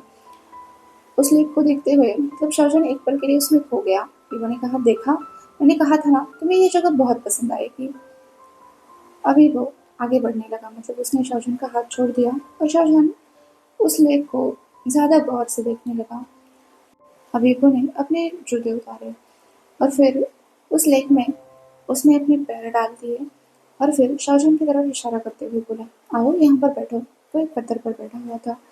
शाहजहां भी अपने जूते उतार कर वहाँ पर आ गया। हबीबो ने कहा, मुझे 2 दिन पहले ही इस लेक के बारे में पता चला और ये जगह कितनी शांत है, कितना अच्छा लगता है यहाँ पर आकर। और देखो, मैंने अपने पहले दोस्त को भी यहाँ बुला लिया, अब तुम भी यहाँ पर आ सकते हो। ये हम दोनों का स्पेशल हाइड आउट होगा, ओके? शाहजहां ने ईवो की तरफ देखा और कहा, तुम कब से यहाँ पर आए हुए हो? ईवो ने कहा, वैसे तो मैं पास ही की एकेडमी में रहता हूँ और वो एकेडमी इस एकेडमी से लिंक्ड है, इसलिए हमारा यहाँ आना जाना होता ही रहता है। पर मुझे इस प्लेस के बारे में पता नहीं था, इसके बारे में मुझे अभी भी पता चला। अब दोनों वहाँ से सनसेट देखने लगे। ये नज़ारा बहुत ही ज़्यादा खूबसूरत था। दोनों कैजुअली आपस में बातें भी कर रहे थे। ठंड पड़ने लगी थी और पर दोनों का भी वापस जाने का मन नहीं कर रहा था। आज दोनों को भी बहुत ज़्यादा ऐसे फ्री फील हो रहा था। कुछ ऐसा कि वो दोनों शब्दों में बयान नहीं कर सकते। एक अलग ही तरह की खुशी थी, एक अलग ही तरह का फ्रीडम था, एक अलग ही तरह का एश्योरेंस था कि वो अकेले नहीं है। हर बार कंपटीशन नहीं होता। कुछ ऐसे लोग भी होते हैं जो बस आपके होते हैं, आपके लिए वो कुछ भी कर सकते हैं। एक फैमिली की तरह, एक बॉन्डिंग की तरह। और उन सबको ये सब देखकर अच्छा लग रहा था। इधर रॉन और हैरी भी मतलब अपने मिशन के बारे में सोच रहे थे कि कहाँ वो नगिनी को ढूंढने के लिए निकले थे, लेकिन कहाँ वो यहाँ इस एकेडमी में आकर मतलब बैठे हैं। पता नहीं शाओ का कहने का मतलब क्या था, उन्हें क्या और कैसे मिलने वाला था। दूसरी तरफ हरमायनी और मिनी वो तो बेस्ट फ्रेंड्स बन चुके थे। मतलब ऐसे कि उन्हें कुछ और सोच ही नहीं रहा था। जिस पोजीशन में बैठे थे वो वैसे ही अभी तक थे और उनकी बातें ही खत्म नहीं हो रही थी। इसी तरह से वो शाम निकल चुकी। अब शाहजहां और ईवो वापस आ रहे थे। आते वक्त भी दोनों कैजुअली बात ही कर रहे थे और इसी तरह से रात को सभी ने डिनर किया एक बहुत बड़े पवेलियन में, और जिसके बाद वो सभी लोग सोने के लिए चले गए। करीब करीब आधी रात को शाहजहां को अपने बिस्तर पर थोड़ी सी हरकत महसूस हुई, तो वो तुरंत ही अपने सेंसेस में आ गया, मतलब जग गया। तो उसने पाया कि वो उसे लिपट कर सो रहा है, इनफैक्ट उसका पैर भी उसके ऊपर है। तो शाहजहां ने ईवो को उठाने की कोशिश की, पर ईवो तो नींद से उठने का नाम ही नहीं ले रहा था। शाहजहां को थोड़ा सा अनकंफर्टेबल लगने लगा। तभी ईवो नींद में बुदबुदाया, डर लग रहा है, लाइट्स नहीं है, डर लग रहा है। तब शाहजहां को समझ आया कि ईवो को जब लाइट्स नहीं होती तो डर लगता है। तो शाहजहां बस मुड़ा और उसने ईवो को अपने एक बाजू पर उसका सर रख लिया। तो ईवो भी शाहजहां से लिपट गया। तो शाहजहां ने ईवो के सर पर हाथ फेरा, उसे थपथपाया, जिससे ईवो बिल्कुल ही गहरी नींद में चला गया। और उल्टा उसने अपने हाथ और पैरों से शाहजहां को बुरी तरह से जकड़ भी लिया। शाहजहां के पास अब उठने का कोई रास्ता नहीं था, तो वो बस वहाँ ईवो को अपने बाहों में लिए सोता रहा। और जैसा कि उसने ईगो से वादा किया था कि वो उसकी नींद खराब नहीं होने देगा, उसने वो वादा भी निभाया। अब अगला दिन कॉम्पिटिशन का था और सभी लोग मतलब ऑडियंस अलग से बैठी हुई थी, सारे कॉम्पिटिटर्स अलग से बैठे हुए थे। मास्टर का पवेलियन उनका अलग था और सभी लोग अब कंपटीशन के लिए बिल्कुल ही रेडी थे। सबसे पहले तो सबसे शुरुआती मतलब 11 पॉइंट्स वाले कैंडिडेट से शुरुआत हुई। उन लोगों को अरेना में आकर एक दूसरे से लड़ना था, स्पेल्स करने थे और फिर किसी एक को उस रिंग से मतलब वो एरिना में जो ग्राउंड बनाया हुआ था उससे अगर कोई बाहर चला जाए तो वो आउट है। कुछ इस तरह से था। ऐसा नहीं था कि कोई जान या माल का नुकसान हो, ऐसा कुछ नहीं, बस वो स्पेल करने थे और एक दूसरे को हराना था। और इसके बदले उन्हें पॉइंट्स मिलते, उनके स्पिरिचुअल पॉइंट्स बढ़ते, उनका ब्रेक थ्रू होता। कुछ इसी तरह से चल रहा था। ऐसे करते करते रॉन के कॉम्पिटिटर तक आ गए। अब उसके सामने जो था वो कल्टीवेटर था, उसे स्पेल्स आती थी और रॉन उसके सामने छड़ी लेकर खड़ा हुआ था। जैसे ही उसने अपनी छड़ी निकाली तो सारे ऑडियंस में हंसी फैल गई, क्योंकि उन्हें लग रहा था कि ये बड़े से इकलौते चॉपस्टिक्स के साथ क्या करेगा, क्योंकि या तो उन्हें पैर में होना चाहिए था और छोटा होना चाहिए था, या तो उन्हें एक स्टिक जितना बड़ा होना चाहिए था। ना तो ये फैन है, ना ही ये कोई ऐसी चीज़ है जिसे इस्तेमाल में लाया जा सकता है। और ये लड़का बस अपनी छड़ी लेकर वहाँ सामने खड़ा हुआ था और सामने से जो लड़का स्पेल कर रहा था उसके पास तो पता नहीं कितना बड़ा सा डोर था एक, और उस दरवाजे से वो अपना कल्टीवेशन कर रहा था, मतलब वहाँ से वो स्पेल कर रहा था और उस दरवाजे से निकल कर कोई कोई बीस्ट आ रहे थे रॉन की तरफ। और रॉन बस अपनी छड़ी घुमाकर उन बीस्ट को किसी जोकर में ट्रांसफर कर रहा था, जिससे ऑडियंस में भी हंसी का माहौल था। मतलब जब वहां से एक बड़ा सा रहना आया, रॉन ने उसे अपनी छड़ी की मदद से घुमाया और वो रहना प्लास्टिक का बनकर नीचे गिर गया। अगली बार सामने वाले कल्टिवेटर ने मतलब रॉन के अपोनेंट ने एक बड़ा सा गोरिल्ला समन किया। जैसे ही वो उस डोर से बाहर निकला, रॉन ने फिर से छुरी घुमाई और वो एक छोटा सा बंदर बन के जिसने उसे समन किया था उसी के कंधे पर चढ़कर बैठ गया। और इसी तरह से ऑडियंस में लगातार हंसी गूंजती रही और रॉन मतलब इस राउंड को सामने वाले को थकाने तक खेलता रहा, हराता रहा। और फिर जब उससे बहुत हो गया मतलब उसके उस लड़ाई का टाइम खत्म होने को आया था, रॉन ने वापस से अपनी छड़ी घुमाई और उसकी तरफ एक बिजली थ्रो की, जिससे वो लड़का डर गया और उस एरिना से पीछे हट गया, जिसे रॉन जीत गया। और सभी लोग उसे कॉन्ग्रेचुलेट करने लगे। उन्हें लगा नहीं था कि ये बंदर सा दिखने वाला लड़का सच में इतना टैलेंटेड भी हो सकता है। इसी तरह से आगे चलते हुए हरमायनी की बारी आई। उसके सामने एक और लड़की एक बड़ी सी छड़ी लेकर खड़ी हुई थी। इधर हरमायनी अपनी बुक हाथ में लिए हुए बस एरेना के अंदर जा रही थी। जैसे ही उसने उस रिंग के अंदर कदम रखा ही था, वो लड़की अपना शो ऑफ कर ही रही थी, मतलब अपने उसके लंबे से छड़ी को घुमा ही रही थी। तब तक तो हरमायनी ने बस अपनी छड़ी निकाली, एक बार घुमाई, उस लड़की के सामने ढेरों किताबें छोटी बड़ी आकर इतनी ज्यादा किताबें हो गई कि वो लड़की उसके नीचे दब गई। फिर क्या था, हरमायनी ने सबके सामने झुककर वो किया और फिर एरेना से बाहर चल दी, क्वालिफाई होकर। बस हरमायनी का यही तो स्टाइल था, साविज गर्ल। फिर वो जीत गई। उसके बाद नंबर आया हैरी का। उसके सामने भी ऐसा ही कोई अपोनेंट था जो आयरन फिस्ट का मालिक था, मतलब उसके पंजे बिल्कुल आयरन की तरह थे और वो दूर से भी वो हैरी को उस फिस्ट से मार सकता था। लेकिन हैरी ने भी अपनी छड़ी घुमाई और उन फिस्ट को इतना ज़्यादा मजबूत किया कि उसके दोनों फिस्ट जमीन पर जाकर गड़ गए, जिसे वो लड़का उठा ही नहीं सका। हैरी भी जीत गया और फिर वो बाहर आ गया। इसके बाद पारी थी नीनी की। नीनी की अपोनेंट जैसे ही उसके सामने आई, नीनी अपने पास से एक कोई तो गिटार जैसी चीज़ निकाल कर बजाने लगी और उसे बजाते हुए कुछ देर में वो गाने लगी। और उसका गाना इतना ज़्यादा भयंकर था कि ऑडियंस ने अपने कान तक बंद कर लिए, कुछ ने तो अपनी आंखें तक बंद कर ली और कुछ ही देर में सब कुछ शांत हो गया। जैसे ही सबने आंखें खोली, निनी वहां पर अकेली खड़ी हुई थी और उसके अपोनेंट उसके मुंह से तो खून निकल रहा था। तभी जज ने निनी को डिस्क्वालीफाई कर दिया। निनी ने कहा, ऐसा कैसे हो सकता है, मैंने तो कुछ भी नहीं किया, मैंने तो अपना पूरा मैजिक तक इस्तेमाल नहीं किया। तभी उन सभी ने कहा कि तुम अपने अपोनेंट पर ऐसा कोई भी हमला नहीं कर सकते जिससे कि उसको जान का खतरा हो जाए। और ये अपोनेंट ये तो अपने पैरों पर खड़ी तक नहीं हो सकती, तुमने ज़रूर ही बहुत ही ज़्यादा डार्क स्पेल का इस्तेमाल किया है। मिनी डिस्क्वालीफाई हो गई, जिसके लिए मिनी बिल्कुल भी खुश नहीं थी। उसका तो बस यही कहना था कि मैं तो बस लड़ रही थी, पर उसे ऐसी अपनी हार बिल्कुल भी पसंद नहीं आई। तो उसने वापस से उसका जो म्यूजिक का वो था हथियार, वो उसे वापस से समन किया और वो इंस्ट्रूमेंट वो फिर से बजाने लगी।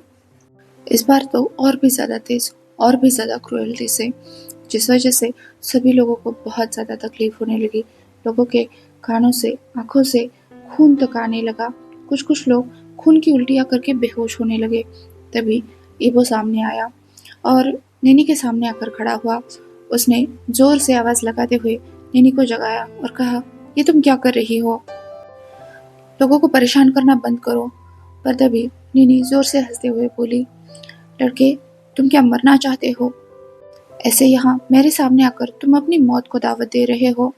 ईबो ने कहा, तुम बस 67 पॉइंट्स पर हो और मेरे 87 पॉइंट्स है, भूलो मत। मैं तुमसे ज़्यादा स्पिरिचुअल पॉइंट्स रखता हूँ, भूलो मत। मैं तुम्हें हरा सकता हूँ, चुटकियों में घुटनों पर ला सकता हूँ।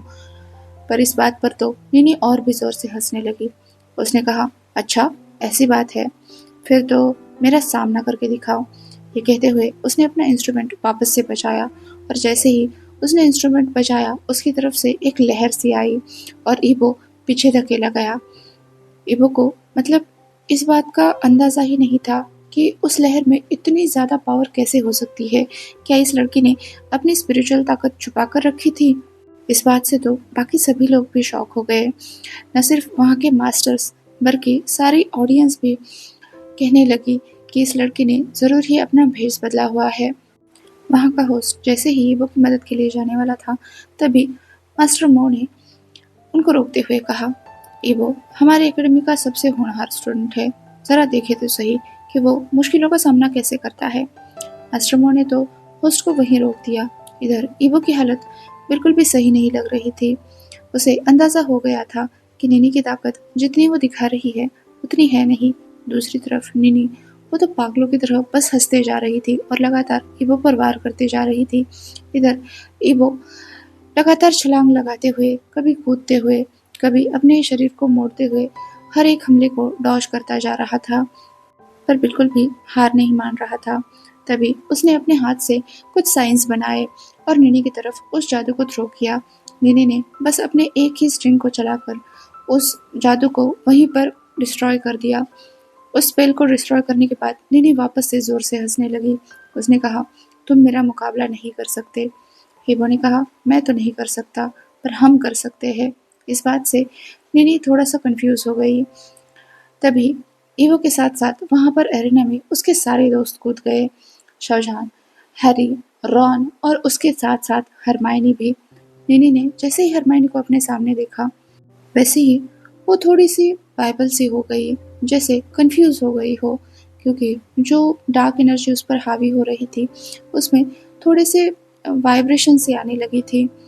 पर तभी वापस से उसकी आंखें उसी तरह से काली हो गई और वो इन सब पर हमला करने लगी। अब ये पांचों लोग मिलकर लगातार निनी के उस म्यूजिकल इंस्ट्रूमेंट से जो वेव्स आ रही थी उसका हमला कर रहे थे, उससे बचने की कोशिश कर रहे थे। इधर ईवो और शाहजहान वो उस हमले को डॉज कर रहे थे। दूसरी तरफ हैरी, रॉन और हरमायनी निनी को भटकाने की कोशिश कर रहे थे। हैरी और रॉन एक तरफ से लगातार छड़ी से निनी को बांधने की कोशिश कर रहे थे। दूसरी तरफ हरमायनी उसे बातें करने की कोशिश कर रही थी, जिससे निनी अपनी होश में आए। निनी हरमायनी की बातें सुनकर उसे जवाब देने की भी कोशिश कर रही थी, पर ऐसा लग रहा था कि वो किसी स्पेल के अंदर है, किसी डार्क मैजिक के अंदर है, इसलिए वो चाहकर भी हरमायनी की बातों का जवाब नहीं दे रही है। अब आखिरकार इन पांचों ने मिलकर उस नीनी को पूरी तरह से बंदी बना लिया। उसके चारों तरफ इन सभी के स्पेल्स बंधे हुए थे। शाहजहान और ईवो ने अपने स्पेल में उसे बांध कर रखा था। रॉन और हैरी ने उसे रोप से बांध कर रखा था, जो कि उनके छड़ी से निकल रही थी। और इधर हरमायनी के पास भी और कोई रास्ता नहीं था।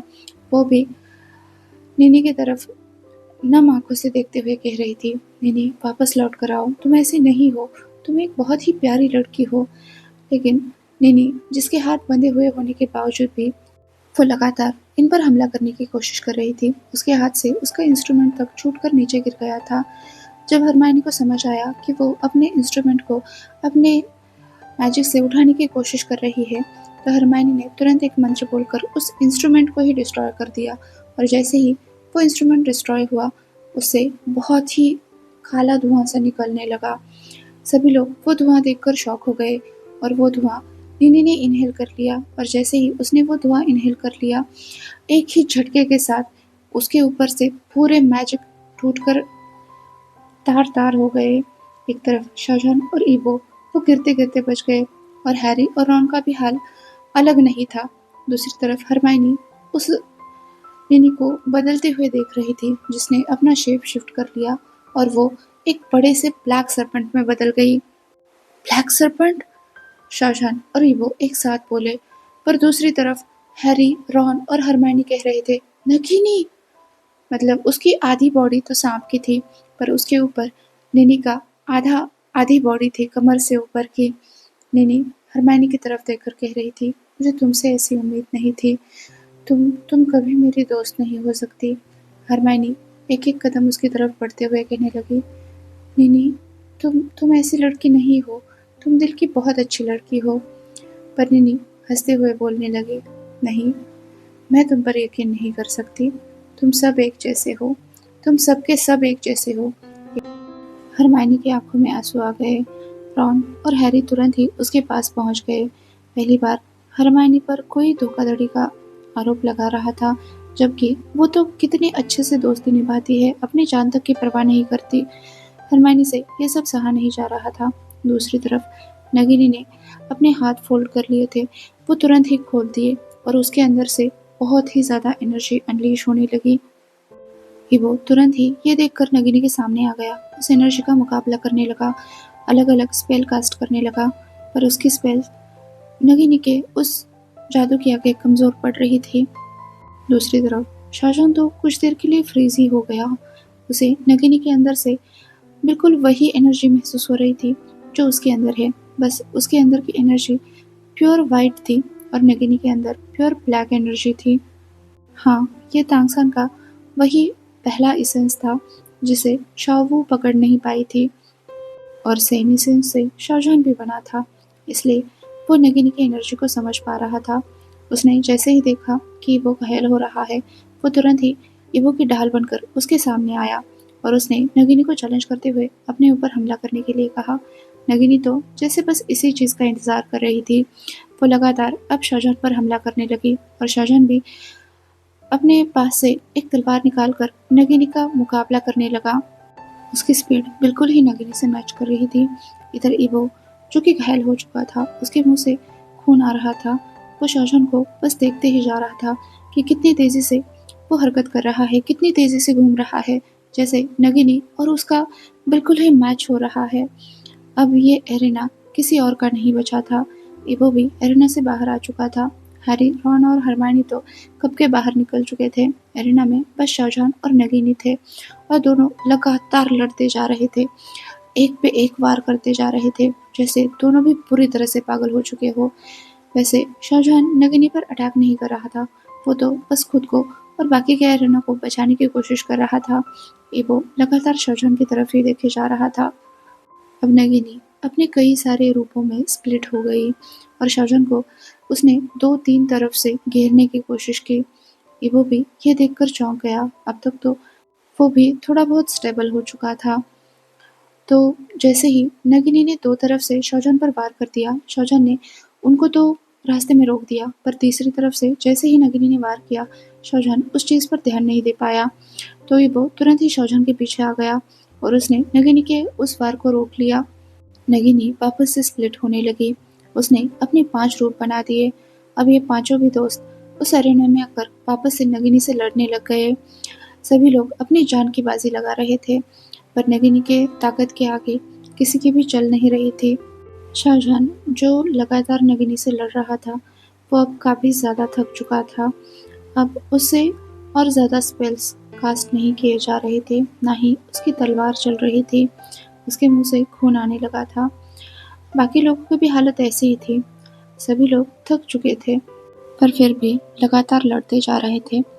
ऐसे में थोड़ा सा शाहजहां का ध्यान भटका और नगिनी ने उस पर वार कर दिया। उसके चेस्ट पर जैसे ही वार हुआ, वो तुरंत ही उसके पास आ गया। शाहजहां बेहोश होकर नीचे गिरने लगा और इवो ने उसे अपनी गोद में ले लिया। पहली बार इवो को ऐसा लग रहा था कि वो किसी अपने को खो रहा है। उसके दिल में बड़े जोर से दर्द होने लगा, इतना ज़्यादा कि वो अपने आप को रोक ही नहीं पाया। तभी आसमान में बिजली कड़कने लगी और सभी लोग कहने लगे, इवो का ब्रेक थ्रू हो रहा है। होस्ट ने रॉन, हरमाइनी और हैरी को तुरंत ही अरेना से बाहर कर दिया। वहां पर बस शाहजहां, इवो और नगिनी बचे हुए थे। नगिनी लगातार इवो पर हमला करते जा रही थी। शाहजहां तो अनकॉन्शियस हो चुका था, पर इवो वो लगातार नगिनी से लड़ता जा रहा था। ऊपर से आसमान से बिजली भी गिर रही थी। उस बिजली की वजह से अब नगिनी को भी तकलीफ होने लगी, तो वो अपने ही शरीर में घूमकर सिमटते हुए जोर से चिल्लाने लगी, याद रखना, हमारी लड़ाई पूरी नहीं हुई, मैं वापस आऊंगी। ये कहते हुए नगिनी वहां से गायब हो गई। दूसरी तरफ आसमान से लगातार लाइटनिंग गिर रही थी और इवो उस लाइटनिंग को सह रहा था। उसकी हालत भी बहुत ज़्यादा खराब हो चुकी थी, पर जैसे ही आखिरी वाली लाइटनिंग उस पर स्ट्राइक करने वाली थी, वैसे ही शाहजहां ने अपना हाथ उठा दिया और जैसे ही उसकी तलवार पर वो स्ट्राइक आकर रुक गई, वैसे ही वो भी बेहोश होकर नीचे गिर गया। दूसरी तरफ शाहजहां भी अनकॉन्शियस अवस्था में जैसे ही उसने अपना हाथ उठाया था, वो हाथ भी नीचे गिर गया। उसकी तलवार भी उसके हाथ से छूट गई और अरेना में अभी बस वो दोनों अनकॉन्शियसली पड़े हुए थे। अगली बार जब उन दोनों को होश आया तो वो अपने कमरे में थे। उनके साथ ही वहाँ पर मास्टर मो भी थे और उस कंपटीशन के होस्ट साथ ही साथ फेंग लाओशी, हैरी, हरमायनी और रॉन भी थे। सभी लोग उन दोनों की ही तरफ देख रहे थे। अब तुम्हें कैसा लग रहा है? रॉन ने ईवो से पूछा। ईवो ने बस सर हिलाकर हमें जवाब दिया और फिर मुड़कर वो जहान की तरफ देखने लगा।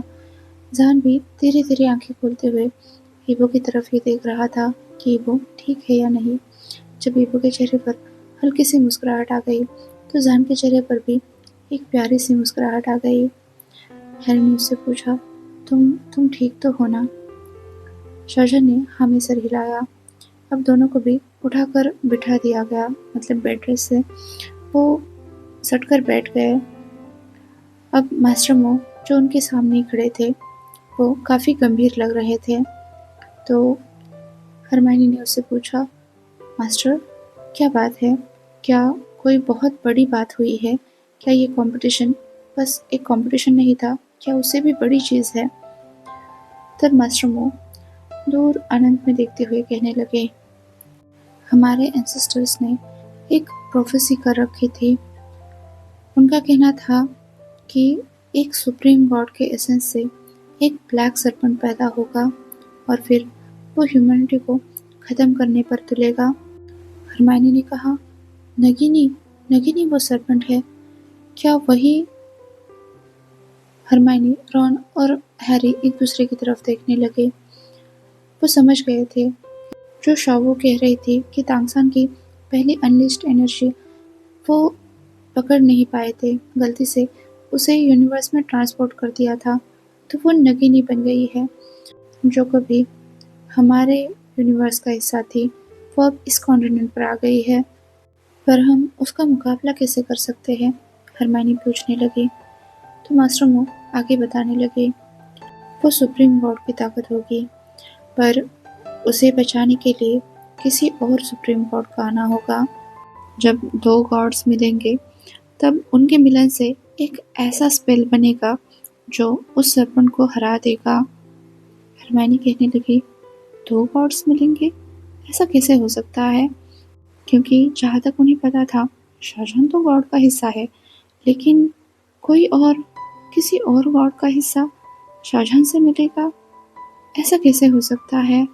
और उन्हें वो गॉड मिलेगा कहाँ?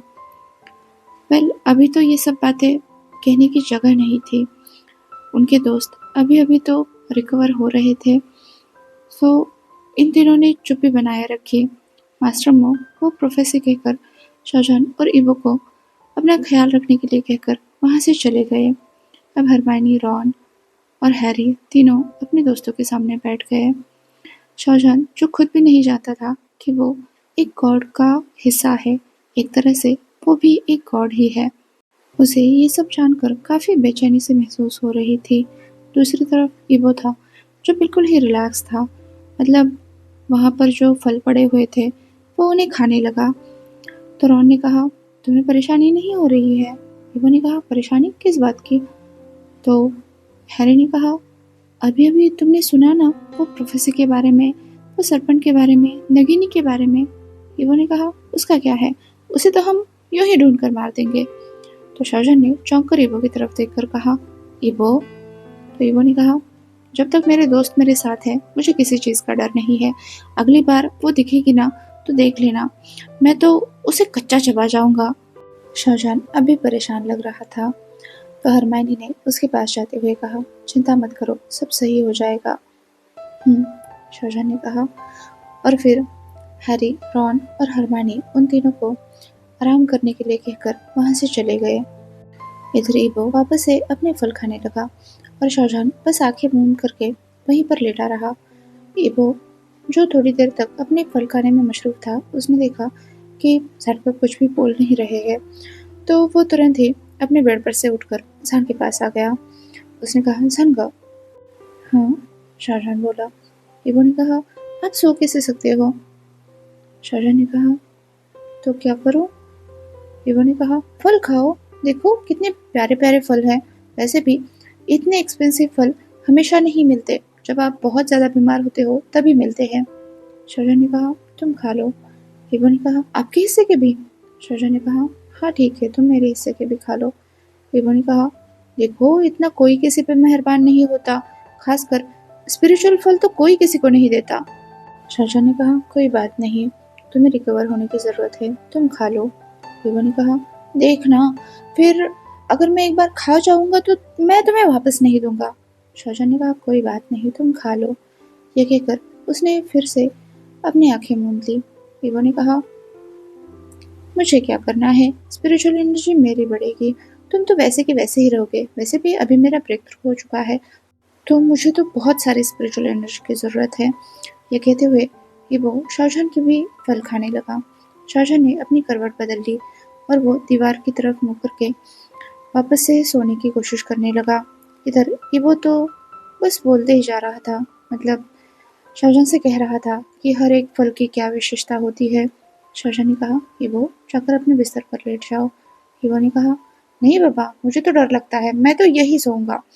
यह कहकर उसने अपना जो फल था वो फिनिश किया और फिर वहीं पर लेट गया। शाहजहां ने कहा, ईबो तुम्हारी तबीयत ठीक नहीं है, जाओ अपने बिस्तर पर जाकर लेट जाओ। तभी ईबो शाहजहां को पीछे से हक करता हुआ बोला, नहीं नहीं, बिल्कुल नहीं, मैं तो यही सोऊंगा। ईबो ने वापस से अपने पैर और हाथों से शाहजहां को जकड़ लिया और उसे पीठ से सटकर बिल्कुल आराम से वो लेट गया। शाहजहां ने उसे मना करने की कोशिश तो की, पर ईबो नहीं माना और कुछ ही देर बाद ईबो को वापस से नींद आ गई। शायद ये उन फलों का असर था कि ईबो की बॉडी अभी रिकवर कर रही थी। अब शाहजहां वापस पीछे मुड़ा और उसने ईबो की तरफ देखा। उसका वो मासूम सा चेहरा, बंद आंखें, वो सब देखकर शाहजहां को ऐसा लगने लगा कि जैसे वो ईबो को कोई खतरे में डाल रहा है। दूसरी तरफ ईबो, जिसने उसे जैसे ही पहला मानो एक नाइटमेयर जैसा आया, वो कांपने लगा। वैसे ही उसने शाहजहां के रोब्स को कसकर पकड़ लिया। शाहजहां ने अब ईबो के सर के नीचे अपना हाथ डाल दिया, जिससे ईबो बिल्कुल ही रिलैक्स हो गया। शाहजहां ने अब ईबो के सर पर थपथपाना शुरू किया और ईबो बिल्कुल ही गहरी नींद में चला गया, बिना किसी डरावने सपने के। उस वक्त शाहजहां की पलकें मूंदने का नाम नहीं ले रही थी। वो बस ईबो को ही देखता जा रहा था, जैसे कि वो उसे बहुत कुछ कहना चाहता हो, पर शायद किसी वजह से डर रहा हो। दूसरी तरफ ईबो ने अपनी नींद पूरी की। फिर पता नहीं कब शाहजहां की आंखें भी मूंदने लगी और वो भी सो गया। दूसरी तरफ हरमाइनी ब्रेकफास्ट के लिए उन दोनों को बुलाने के लिए आई। जैसे ही उसने दरवाज़ा खोला, उसने ईबो का बिस्तर खाली पाया तो वो थोड़ा सा शॉक हो गई। पर जैसे ही पूरा दरवाज़ा खोलकर उसने देखा तो उसने पाया शाहजहां और ईबो एक दूसरे की बाहों में सो रहे हैं। ये देखकर तो हरमाइनी हल्के से चौंक गई, पर फिर उसने चुपचाप दरवाज़ा बंद किया और वो बाहर चली गई। तभी उसे वहाँ से रॉन और हैरी आते हुए दिखाई दिए। रॉन हमेशा की तरह भागते हुए कह रहा था, चलो मैं पहले ईबो को उठाऊंगा। तभी हरमाइनी ने उसे उसकी जगह पर फ्रीज कर दिया। रॉन ने कहा, ये सब क्या कर रही हो? हरमाइनी ने कहा, वो दोनों सो रहे हैं, वो बाद में आकर ब्रेकफास्ट करेंगे, उन्होंने कहा है कि उनके लिए ब्रेकफास्ट बचा कर रखो। रॉन ने कहा, ऐसा भी कैसे होता है, वो कल दोपहर से सो रहे हैं, अभी तक सो रहे हैं, चलो मैं उन्हें जाकर उठाता हूँ। हरमाइनी ने कहा, मैंने कहा ना वो सो रहे हैं, चलो अब वापस चलो। अब रॉन मुंह बनाते हुए वहां से जाने लगा। इधर हैरी ने हरमाइनी की तरफ देखा तो हरमाइनी के गाल पूरे लाल हो चुके थे। तो हैरी भी समझ गया कि कुछ तो सही नहीं है, तो उसने ज़्यादा कुछ फोर्स नहीं किया। वो तीनों वहाँ से चले गए। इधर ईबो की जब वापस से आँख खुली तो उसने शाहजहां को बिल्कुल उसके आंखों के सामने पाया। वो बड़े आराम से सो रहा था। अब ईबो भी शाहजहां की तरफ देखने लगा और पता नहीं क्यों उसका दिल जैसे भर सा आया कि वो शाहजहां को बस अपना दोस्त नहीं समझ सकता। शायद उसने दोस्ती के मायने बदल दिए हैं, या फिर वो दोस्त से कुछ ज़्यादा ही बन गया है। जैसे ही ईबो को ये ख्याल आया, उसके सबसे पहला रिएक्शन था कि वो शाहजहां से दूर हटना चाहता था। एक एक काइंड ऑफ शर्म थी, एम्बैरेसमेंट थी। बट शाहजहां ने उसे इतने टाइटली होल्ड करके रखा था कि ये खुद ईबो को भी इस चीज़ का एहसास नहीं था। उसने शाहजहां की पकड़ से हटने की कोशिश की, पर गलती से शाहजहां को जगा दिया। तो दोनों भी एक दूसरे की तरफ देखने लगे। शाहजहां ने उल्टा ईबो को और टाइटली होल्ड करते हुए कहा, अरे गिर जाओगे। पर ईबो वो तो और भी ज़्यादा एम्बैरेस हो गया और उसने फटाक से शाहजहां से खुद को दूर किया और वो वहाँ से अपने बिस्तर की तरफ चल दिया। तो शाहजहां ने कहा, ईबो तुम ठीक तो हो ना? इधर ईबो की दिल की धड़कनें इतनी तेज बज रही थी कि मानो उसकी आवाज़ शाहजहां तक को चली जाए। ईबो ने बस दीवार की तरफ अपना मुंह करते हुए अपने बिस्तर पर लेटते हुए कहा, हाँ मैं ठीक हूँ। शाहजहां ने कहा, तुम्हें अंधेरे में नींद आएगी? ईबो ने कहा, कल से पहले तुम नहीं थे मेरे साथ, मैं सो सकता हूँ अकेले। शाहजहां को यह जवाब थोड़ा अटपटा सा लगा, पर फिर उसने ईबो को ज़्यादा छेड़ा नहीं।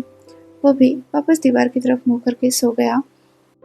पर नींद तो दोनों को भी आने वाली नहीं थी, इसलिए ईबो झल्लाकर वापस से सही से बैठ गया। तब तक शाहजहां भी ईबो को देख रहा था, तो वो भी ठीक से बैठ गया। ईबो ने कहा, मुझे मुझे सफोकेशन हो रही है, मैं बाहर जा रहा हूँ। तो शाहजहां को लगा कि ईबो कोई उल्टी पुल्टी चीज़ ना कर दे, कोई ऐसी हरकत ना कर दे जिससे वो खतरे में पड़ जाए। अभी भी तो उसका ब्रेक थ्रू हुआ है, तो उसकी एनर्जी अनस्टेबल है। तो वो भी बस अपने बिस्तर से उठा और ईबो के पीछे पीछे चल दिया। इधर ईबो, जिसे कुछ भी समझ नहीं आ रहा था, ना तो उसे भूख लग रही थी, ना ही उसके दिल की धड़कन कम हो रही थी। तो वो बस उस एरिया से बाहर निकला, उस कैंपस से बाहर निकला और यूजुअली उसके पैर उसे उसी लेक की तरफ ले गए। उस लेक के पास जैसे जैसे वो करीब जाने लगा, उसे एहसास हुआ कि उसके पीछे पीछे कोई और आ रहा है। उसे ये समझते देर नहीं लगी कि ये कोई और शाहजहां के अलावा कोई और हो ही नहीं सकता। तो ये वो चुपचाप आगे आगे चलता रहा और शाहजहां उसके पीछे पीछे। ये वो आकर उसी तरह से अपने शूज उतार कर लेक में पैर डालकर, पानी में पैर डालकर बैठ गया। तो कुछ देर बाद शाहजहां भी वहाँ पर आ गया। उसने भी अपने शूज उतार दिए और पानी में पैर डाल दिए। वो भी ईवो के बगल में बैठ गया। आज कोई शाम की सुनहरी रोशनी नहीं थी, दोपहर की शीतल हवा चल रही थी। बस हर कोई शांत था, घास अपनी ही धुन में लहरा रही थी, पानी बस कलकल की आवाज़ करता जा रहा था। पर आज सब कुछ ही अलग लग रहा था। ईवो बस सामने वाले लहराते हुए पानी की तरफ देख रहा था, उस घास की तरफ देख रहा था जिसमें हवा चलने की वजह से अलग अलग लाइंस बन रही थी। शाहजहां भी बस उन्हीं की तरफ देख रहा था। तभी ईवो ने कहा, क्या सोच रहे हो? शाहजहां ने कहा, कुछ नहीं। ईवो ने कहा, तुम बहुत गहरी सोच में हो। क्या तुम मुझे इस लायक भी नहीं समझते कि तुम अपनी परेशानी मुझे बताओ? शाहजहां ने कहा, मुझे ऐसा लग रहा है कुछ बहुत बड़ा होने वाला है। ईवो ने कहा, वो तो होगा ही। हमने सरपंच से जो लड़ाई की है, उसने हमें साफ साफ कहा है कि वो वापस लौटेगी, तो हमें तो उस चीज़ के लिए तैयार रहना ही होगा ना। शाहजहां ने कहा, बस उतना ही नहीं, मुझे ऐसा लगता है और भी बहुत बहुत कुछ होने वाला है। ईवो ने कहा, और भी? शाहजहां ने कहा, हाँ, बहुत कुछ। ईवो वापस से अपने पैर उस पानी में लहराते हुए सामने की तरफ देखने लगा। तो शाहजहां ने कहा, तुम्हें डर नहीं लगता? ईवो ने कहा, गगा के होते हुए डर किस बात का? शाहजहां ने चौंक कर ईवो की तरफ देखा। तो ईवो ने कहा, मुझे आप पे भरोसा है, आप मुझ पर कोई आँच नहीं आने दोगे। शाहजहां ने कहा, पर ईवो, मुझे खुद अपने ऊपर भरोसा नहीं है। तभी ईवो बोल पड़ा, पर मुझे आप पर पूरा भरोसा है। ईवो ने अब अपने हाथ शाहजहां के हाथ पर रखे। तो शाहजहां ने चौंक कर उन दोनों के जुड़े हुए हाथ की तरफ देखा। ईवो ने कहा, मुझे यकीन है कि हम दोनों मिलकर हर किसी मुसीबत का सामना कर सकते हैं। शाहजहां को तो अब भी यकीन नहीं हो रहा था, पर ईवो ऐसा ही था। शाहजहां जितना शांत था, जितना समझदार था, ईवो उतना ही नटखट था, पर उसका दिल बिल्कुल ही साफ था। शाहजहां ने कहा, ईवो, तुम जानते हो ना, इसका क्या मतलब है? ईवो ने कहा, क्या मतलब है? शाहजहां ने कहा, क्या तुम्हारे लिए ये सिर्फ दोस्ती है? ईवो के पास इस चीज़ का कोई जवाब नहीं था, तो वो बस वहाँ से उठकर चला गया। शाहजहां कुछ देर तक वैसे ही झील में पैर डालकर बैठा रहा। दूसरी तरफ उस पेड़ के पीछे से रॉन, हरमाइनी और हैरी उन दोनों को ही देख रहे थे। हरमाइनी ने हैरी की तरफ देखकर अपनी भुएं उड़ाई। रॉन कंफ्यूज होकर उन दोनों की तरफ देखने लगा, तो हरमाइनी चुपचाप उन दोनों को वहां से लेकर चली गई। वापसी के रास्ते पर हरमाइनी और हैरी एक दूसरे से कह रहे थे, देखा मैंने कहा था ना। हरमाइनी ने कहा, तो हैरी ने कहा, तो वो सच में? रॉन ने कहा, क्या तुम दोनों पागल हो? अपने दोस्तों की पीठ पीछे उनकी बुराई कौन करता है? हरमाइनी ने कहा, तुम चुप करो, हम उनकी बुराई नहीं कर रहे हैं। तो रॉन ने कहा, तो फिर क्या कर रहे हो? उन्हें चुप चुप के देखने की क्या जरूरत थी? वो क्या अपना क्वालिटी टाइम भी स्पेंड नहीं कर सकते? हैरी ने चौंक कर रॉन की तरफ देखा, तो रॉन ने कहा, हाँ वो प्यार करते हैं तो अपना टाइम तो स्पेंड करेंगे ही, उन पर ऐसे स्पाई मत करो। हरमाइनी ने कहा, पर वो उन्होंने कन्फेस नहीं किया, शायद उन दोनों के दिल में उतना पूरी तरह से प्यार नहीं फैला हुआ है। तो रॉन ने कहा, तो तुम क्या चाहती हो? तुम उनके बीच में क्यूपिड का काम करोगी? हरमाइनी ने कहा, हाँ क्यों नहीं। रॉन ने कहा, इतनी बड़ी लड़ाई के बीच में तुम्हें इन दोनों का क्यूपिड बनना है, इन दोनों की लव लाइफ सेट करनी है। हरमाइनी ने कहा, कभी कभी कुछ चीजें सही वक्त पर ही करनी चाहिए। तभी हैरी ने स्मोक करते हुए कहा, कौन कह रहा है? हरमाइनी के ये बात दिल पर लग गई। रॉन ने कहा, ये तुम क्या कह रहे हो? मुझे तो कुछ भी समझ नहीं आ रहा है। हैरी वहां से आगे बढ़ गया और हरमाइनी ने रॉन का हाथ पकड़ लिया। रॉन ने कहा, अब तुम्हें क्या हुआ? हरमाइनी ने कहा, कुछ नहीं। उसने आंखें रोल की और फिर आगे चल दी। हैरी ने कहा, तुम लोगों से उम्मीद करना बेकार है, एक से बढ़कर एक पागल भरे पड़े हैं। रॉन ने कहा, हे मुझे पागल कहने की कोशिश भी मत करना। हैरी ने कहा, मैं तुम्हें नहीं कह रहा था। रॉन ने कहा, फिर ठीक है, फिर तो बाकी सब पागल चलेंगे। अब हैरी, रॉन और हरमाइनी तीनों वापस से हॉस्टल लौट आए। इधर इवो भी कब का लौट आ चुका था। शाहजहां भी थोड़ी देर तक वहां रुका और वो भी वापस से अपने कैंपस आ गया। अब ये पांचों भी वापस से डिनर पर मिले। इवो आराम से अपना खाना खा रहा था। जान एज यूजुअल टेंशन में था। रॉन भी आराम से खाना खा रहा था, तो हैरी ने जान की तरफ देखकर कहा, जान तुम्हें कोई दिक्कत है? किस चीज़ से परेशान हो? तो जान ने कहा, कोई नहीं। हरमाइनी ने कहा, हम तुम्हारे दोस्त हैं, तुम हमसे शेयर कर सकते हो। जान ने अपने बाकी सारे दोस्तों की तरफ देखा जो सभी खाना खा रहे थे। उन्हें देखकर वो चुप हो गया। इवो ने कहा, वैसे अगर तुम यहाँ बात नहीं करना चाहते तो मेरे पास एक बहुत ही ब्यूटीफुल हाइड आउट है। जान अपना हाइड आउट किसी और के साथ शेयर नहीं करना चाहता था। इवो ने कहा, अरे वो नहीं, हम यहाँ लॉन्गशिंग अकेडमी में आ रहे हैं। ये ड्रैगन अकेडमी है। और तुमने ड्रैगन हॉल के बारे में नहीं सुना? ड्रैगन हॉल वो क्या चीज़ है? रॉन ने कहा। इवो ने कहा, चलो मैं तुम्हें दिखाता हूँ। तो वो सभी लोग डिनर करने के बाद वहाँ से चल दिए। ड्रैगन हॉल एक बहुत ही पुरानी सी बिल्डिंग थी, मतलब उसकी बनावट बहुत ही ज़्यादा सेंचुरीज ओल्ड थी, लेकिन वो बिल्डिंग अंदर से बहुत ही बड़ी थी, मतलब बाहर से उतनी बड़ी है ये समझ भी नहीं आ रहा था। ये सभी लोग एक पुराने से दरवाजे को खोलकर ड्रैगन हॉल के अंदर चले गए। अंदर से हरमाइनी उस बड़ी सी पेंटिंग्स को, कार्विंग्स को देखकर शॉक हो गई। उसने कहा, ये तो किसी लाइब्रेरी की तरह है, यहाँ पर कितनी सारी कहानियाँ हैं। इवो ने कहा, ये कार्विंग्स भी सेंचुरीज ओल्ड है, और पता है कहते हैं ड्रैगन लॉर्ड ने इसे खुद बनाया था।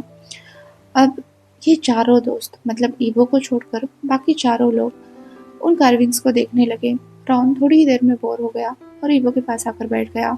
इवो अपने हाथ में योयो प्ले कर रहा था, तो रॉन को उसमें ज़्यादा इंटरेस्ट आ गया और सभी लोग मतलब अपने अपने काम में लग गए। हैरी और हरमाइनी उन कार्विंग्स को गौर से देखने लगी। साथ ही साथ शाहजहां भी।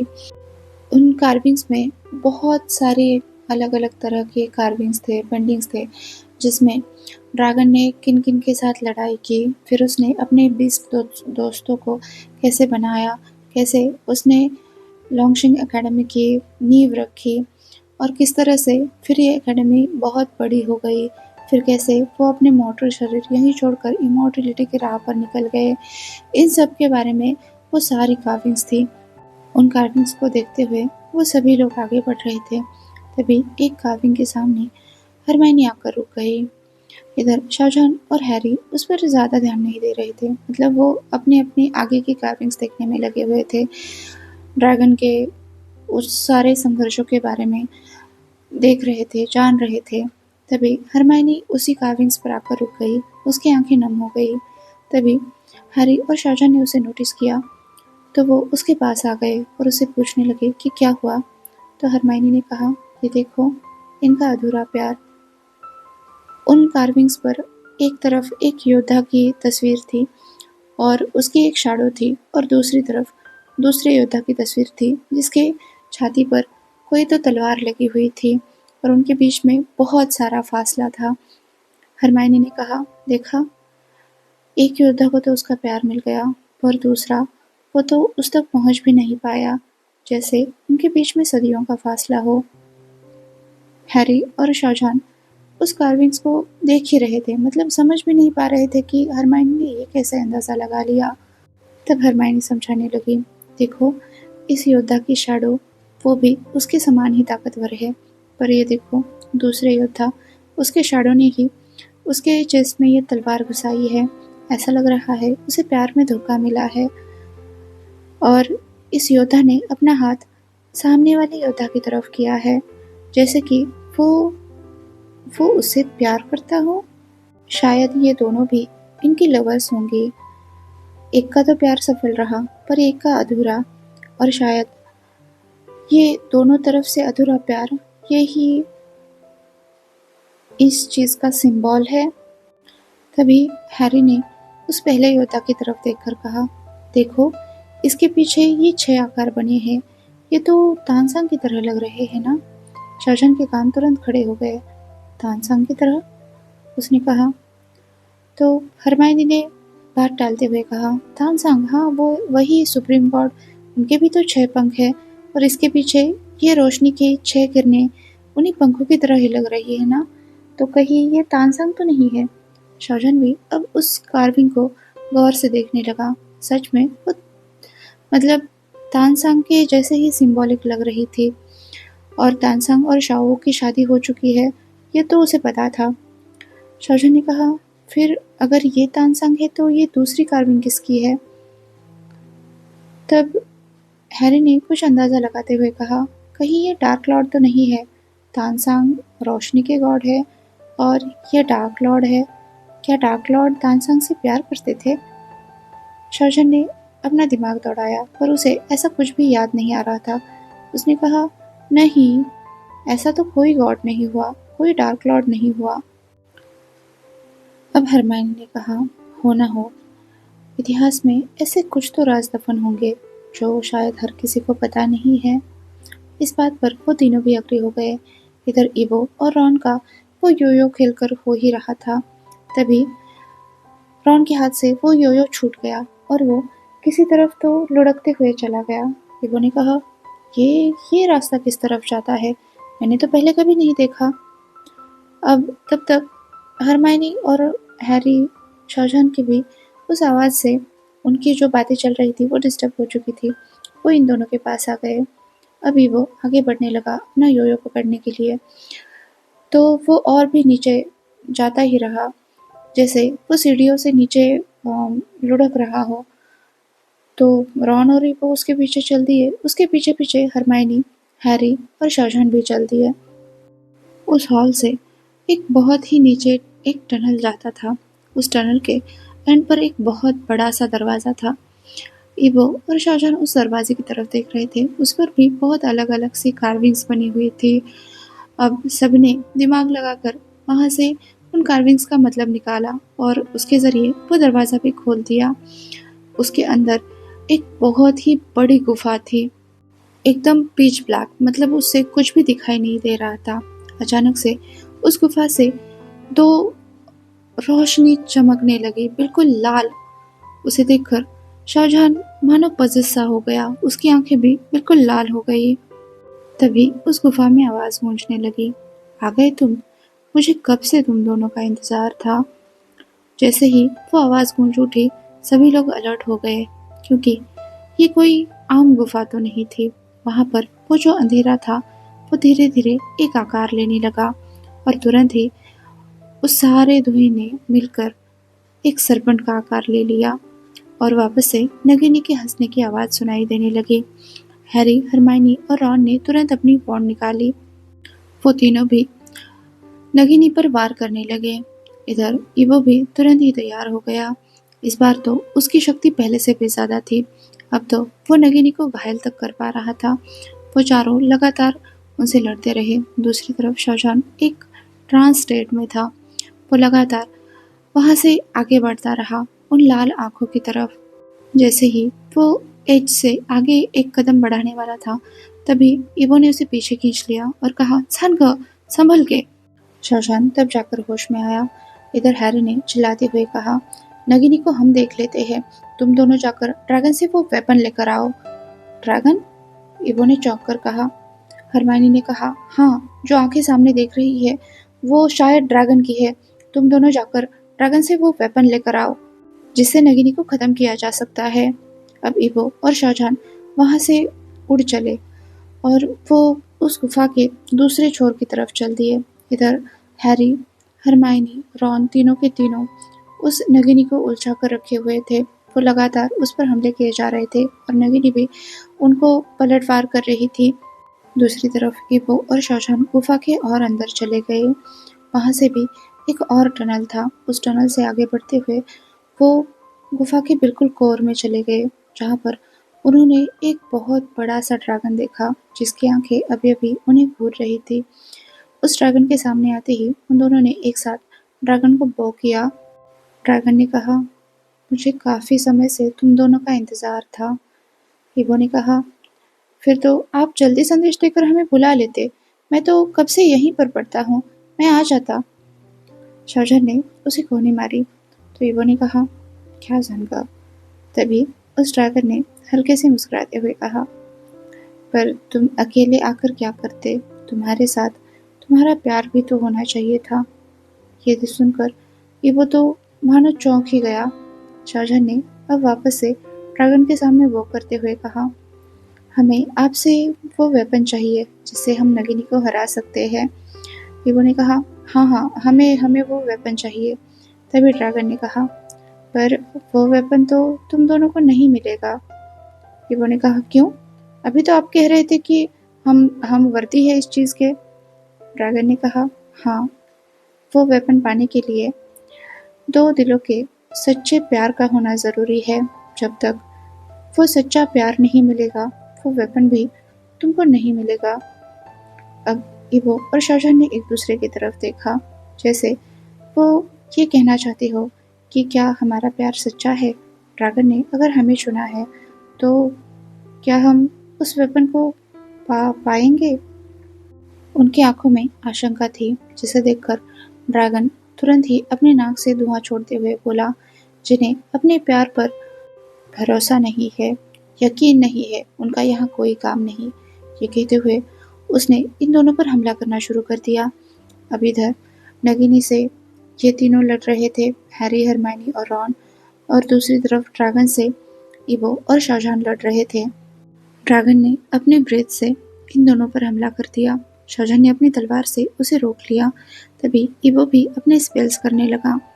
वो दोनों लगातार ड्रैगन से लड़ते जा रहे थे, पर उस पर ना ही कोई तलवार असर कर रही थी, ना ही कोई स्पेल असर कर रहा था। मतलब वो ड्रैगन पर हमला तो नहीं कर सकते, और बचाव में वो कितनी देर तक उसके सामने टिक पाएंगे। अब दोनों ने एक दूसरे की तरफ देखा, आंखों ही आंखों में इशारा किया, और शाहजहां ने अपने दोनों हाथ अपने सामने पकड़ लिए। इवो उस पर कूद गया और वहां से सीधा जंप करके वो ड्रैगन के ऊपर आ गया। उसके ऊपर आते ही उसने शाहजहां को आवाज लगाई। इधर ड्रैगन लगातार शाहजहां पर हमला करते ही जा रहा था। उसने वापस से अपने ब्रेथ से शाहजहां पर हमला कर दिया। शाहजहां के हाथ से तलवार छूट गई। इधर ईबो, वो लगातार अपनी स्पेल ड्रैगन पर करता ही जा रहा था और ड्रैगन भी लगातार ईबो को हराता ही जा रहा था। लगातार वो अपना सर हिला रहा था, जिस वजह से ईबो स्टेडी नहीं हो पा रहा था। तभी ड्रैगन ने फिर से एक बार अपने ब्रेथ से शाहजहां पर हमला कर दिया और शाहजहां बिल्कुल दीवार से जाकर टकरा गया। ईबो जोर से चिल्लाया और इतना ज़्यादा गुस्सा हो गया कि उसने बहुत ज़्यादा चिल्लाकर ड्रैगन के सर पर अपने पैरों से जोर से वार कर दिया, अपने हाथों से एक स्पेल कर दिया। तभी उसके पैरों के नीचे कुछ चमकने लगा और उसमें एक हैंडल सी चीज़ थी, जिसे ईबो ने अपने हाथों से पकड़ा और बहुत ज़ोर से चिल्लाते हुए उसने उस चीज़ को उखाड़ कर निकाला। वो चीज़ कुछ और नहीं, ड्रैगन का स्पाइन था और ये स्पाइन कोई मामूली चीज़ नहीं थी। ये स्पाइन जैसे ही घूमकर ईबो के हाथ में आ गया, उसे एक तलवार बन गई, वो वेपन जो उन्हें चाहिए था। इधर जैसे ही नगिनी को एहसास हुआ कि उसे मारने वाला वेपन बन गया है, वैसे ही वो चिल्लाकर वहां से गायब हो गई। हैरी, हरमाइनी, रॉन कुछ भी समझ नहीं पाए। तभी इबो ने अपने हाथ में वो तलवार देखी और उस तलवार को उसने उस टनल के जरिए वहां से बाहर फेंका, जिसे हैरी ने तुरंत ही कैच कर लिया। उस तलवार के हाथ में आते ही हैरी, हरमाइनी और रॉन भी वहां से टेलीपोर्ट होकर अपने यूनिवर्स में चले गए। इधर दूसरी तरफ इबो उस ड्रैगन के हेड से नीचे उतर गया तो उसने देखा शाहजहां के मुंह से बहुत सारा खून निकल आया है, वो अनकॉन्शियस हो गया है। वैसे ही वो एक एक कदम चलते हुए शाहजहां की तरफ जाने लगा और उसने नीचे बैठकर शाहजहां का सर अपनी गोद में ले लिया और फिर वो उस ड्रैगन की तरफ देखने लगा। इबो की आंखों में बहुत सारे आंसू थे। उसे ऐसा लग रहा था जैसे उसका प्यार उससे छिन गया हो। उसने ड्रैगन की तरफ देखा और फिर वो जोर से चिल्लाया। तभी ड्रैगन ने कहा, मैं अब मरने वाला हूँ। मैंने बहुत लंबी जिंदगी जी, पर मैं बस एक सच्चे प्यार की तलाश में अब तक जिंदा था। मैं अब इस एकेडमी की सुरक्षा की जिम्मेदारी तुम दोनों के ऊपर छोड़कर अलविदा लेता हूँ। ये कहते हुए ड्रैगन वहां से गायब हो गया, जिसके गायब होते ही ये पूरा ड्रैगन हॉल भी तबाह हो गया।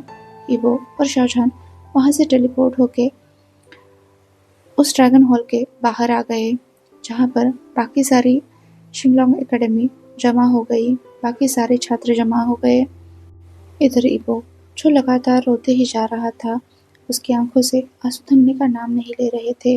उसे अपना पहला प्यार मिला था, उसका सोलमेट मिला था, पर वो बेजान सी अवस्था में उसकी बाहों में वहाँ लेटा हुआ था। तभी उन छात्रों में से मास्टर मो निकल कर सामने आए। उन्होंने इबो की तरफ देखा, शाहजहां की तरफ देखा, जो कि अपनी जान गंवा चुका था। तभी मास्टर मो कहने लगे, प्रोफेसर के अनुसार तो गॉड्स ही उस तलवार को निकाल सकते थे, उस वेपन को निकाल सकते थे, उसे उसकी जगह पर पहुंचा सकते थे। अगर तुमने ये किया है तो ज़रूर ही वो गॉड तुम्हारे अंदर भी होगा। इबो, अपने इनर सेल्फ को पहचानो। इबो, जो कुछ भी समझने की हालत में नहीं था, उसके कानों में वो मास्टर मो के शब्द जा रहे थे। धीरे धीरे उसे उन शब्दों का मतलब समझ में आने लगा कि उसे अपने इनर सेल्फ को ढूंढना है। और उसी तरह से इबो ने अपनी आंखें बंद कर ली। कुछ ही देर बाद उसकी आंखें पूरी तरह से ब्लैक हो गई। इबो ने अपनी आंखें खोल ली और साथ ही साथ उसने अपने हाथ शाहजहां के सर पर रख दिए, जिसके साथ ही शाहजहां ने भी अपनी आंखें खोल ली और उसने इबो को अपनी बाहों में ले लिया। वहीं वो दोनों खड़े हुए और पूरे एकेडमी के सामने उन्होंने एक दूसरे के होंठ कैप्चर कर लिए। इबो ने शाहजहां के होठों पर होठ रखते हुए कहा, तुम कभी मुझे छोड़कर नहीं जा सकते। तुम इतने समय बाद, इतने सदियों बाद मुझे मिले हो। मैं तुम्हें कभी खुद से अलग नहीं करूँगा। शाहजहां ने भी इबो को बाहों में लेते हुए कहा, हाँ, अब मैं तुम्हें छोड़कर कभी नहीं जाऊँगा। अब यहाँ से लॉन्गशिंग एकेडमी की पूरी जिम्मेदारी इबो और शाहजहां ने अपने कंधों पर उठा ली। वो वहाँ के मास्टर बन गए और पूरी जिंदगी एकेडमी की सुरक्षा और सेवा करते रहे, जिससे वो एकेडमी और भी ज़्यादा फल फूल गई। जब उन दोनों की मॉडलिटी ख़त्म होने का वक्त आया, तब उनकी भी मूर्तियाँ वहाँ ड्रैगन की जगह बन गई और उसके साथ ही उनकी स्पिरिट गॉड रेल में चली गई, जहाँ तांगसान अभी भी नींद में था। दूसरी तरफ शाओ भी उसके उस डोम के बाहर मेडिटेशन कर रही थी। तभी तांगसान के बगल में एक काला धुआं सा छा गया और वहाँ पर एक आकृति प्रकट हो गई, और वो आकृति किसी और की नहीं, वो थी गॉड इलेक्ट्रोलक्स की, जिसने तांगसान को अपनी बाहों में भर लिया। और तुरंत ही तांगसान ने अपनी आंखें खोल ली, जिसके साथ ही इलेक्ट्रोलक्स तांगसान के ही बॉडी में मर्ज हो गया और वो दोनों एक अल्टीमेट सुप्रीम गॉड बन गए। तांगसान और उसकी परछाई, जो कि कोई और नहीं, वो था the ultimate necromancer god Electrolux. Well, यहीं पर होती है ये स्टोरी ख़त्म। गाइस, तांगसान और गॉड इलेक्ट्रोलक्स मेरे फेवरेट पेयर है, मतलब किसी के ड्रीम पेयर होते हैं ना, बिल्कुल वो। और मैं हमेशा कहती रहती हूँ ना कि जैसे तांगसान का कैरेक्टर शाहजहां ने प्ले किया है, मैं चाहती हूँ जब भी गॉड इलेक्ट्रोलक्स पे रियल टाइम मूवी बने, उसका कैरेक्टर वांग यीबो को प्ले करना चाहिए। मतलब वो उस कैरेक्टर को जान डाल दे देगा। वेल, ये स्टोरी आपको कैसी लगी मुझे कमेंट करके ज़रूर बताइएगा। क्या मैं आपकी उम्मीदों पर खरी उतरी? क्या मैंने ओरिजिनल स्टोरीज़ को फैन फिक्शन में अच्छे से ब्लेंड किया? मुझे ये ज़रूर बताइएगा। अगर आपके दिमाग में कुछ सवाल है, जैसे कि नगिनी मरी या नहीं, तो नगिनी, तलवार, हैरी, हरमायनी, रॉन तीनों भी अपने यूनिवर्स में बिल्कुल सही टाइम पर पहुंच गए थे, तो उसका एंड तो आगे उनकी तरह से होना ही था। दूसरी तरफ तांगसान और इलेक्ट्रोलक्स क्या हमेशा साथ में रहेंगे? तो यस, इलेक्ट्रोलक्स तांगसान की परछाई बन चुका था, मतलब वो हमेशा हमेशा के लिए उसके साथ ही जुड़ चुका था, वो कभी भी उससे अलग नहीं हो सकता और उनका प्यार भी हमेशा के लिए एक ही होकर रहेगा। वेल, इसमें मुझे हॉट सीन डालने का कोई मतलब समझ नहीं आया। हाँ, वो एक दूसरे से प्यार करते थे, किस करते थे, और उन्होंने एक पूरी ज़िंदगी एक साथ बिताई मास्टर्स के तौर पे। तो आप इमेजिन कर ही सकते हो कि उनकी लाइफ कैसे रही होगी, जो बड़े ही शांति से थी। उन्होंने एकेडमी को बहुत बड़ा किया और वहाँ पर अलग अलग जगह से स्टूडेंट आकर पढ़ने लगे। उन दोनों को उस डॉर्म से या हॉस्टल से निकालकर एक अलग से छोटा सा घर दिया गया, पहले तो रहने के लिए, क्योंकि अब वो मैरिड कपल थे और उन दोनों की प्राइवेसी का ख्याल भी तो रखना था। अब वो अपने स्पेल्स पर प्रैक्टिस किया करते और एकेडमी में पढ़ने जाया करते। आगे चलकर वो एकेडमी से पास हो गए, फिर मास्टर्स बन गए। ईबो और शाहजहां ने अपने प्यार की याद में अभी उसी झील के किनारे अपना एक छोटा सा घर बना लिया, जहाँ पर हर रात शाहजहां पढ़ते हुए ही सो जाता और ईबो उसे किसी न किसी तरीके से परेशान करने के बहाने ढूंढता रहता। उसकी किलकारियाँ, उसकी हंसी उस पूरे वातावरण में गूंज उठती। शाहजहां जितना शांत रहता, उतना ही वो ईबो के लिए पॉजिटिव भी होता। उनकी हर रात किसी सपने से कम नहीं थी, जो सपना ईबो हमेशा देखा करता, जिस सपने के लिए वो न जाने कितने सदियों से इंतजार में था। धीरे धीरे वहाँ पर एक और ड्रैगन हॉल बनाया गया, उसमें भी अलग अलग कार्विंग्स बनाई गई, पर इस बार शाहजहां और ईबो के प्यार के किस्सों की, उनके लड़ाई के किस्सों की, किस तरह से उन्होंने दुनिया को एक नई दिशा दी, किस तरह से उन्होंने 3 अलग कॉन्टिनेंट के दोस्तों के साथ मिलकर यहाँ पर एक नगिनी को हराया, एक ड्रैगन के सर से सच्चे प्यार की निशानी वाली तलवार निकाली। कैसे उन दोनों ने एक दूसरे का प्यार पाने के लिए सदियों तक इंतज़ार किया और कैसे वो दोनों आखिरकार गॉड बन गए, गॉड तांगसान और गॉड इलेक्ट्रोलक्स। इस बार उस कार्विंग में वो जो 2 योद्धा थे, आखिरकार उनके सर पर एक प्यारा सा दिल बनाया गया। उस गुफा के एंड तक आते आते वहाँ पर ईबो और शाहजहां ने भी अपने स्पिरिट्स को कैद कर दिया, ताकि सदियों बाद जब कोई अगला प्रेमी जोड़ा यहाँ पर आए तो उन्हें भी इस टास्क से ऐसा कोई ना कोई वेपन मिले जो उनके लिए ज़रूरी हो। शाहजहान और ईवो के प्यार की मिसाल दिए जाने लगे। यही है इस स्टोरी की एंडिंग। तो चलिए अब एक नई कहानी के साथ वापस मिलते हैं। तब तक के लिए अपना ख्याल रखिए और वांगशान बबल में खुश रहिए। Thank you.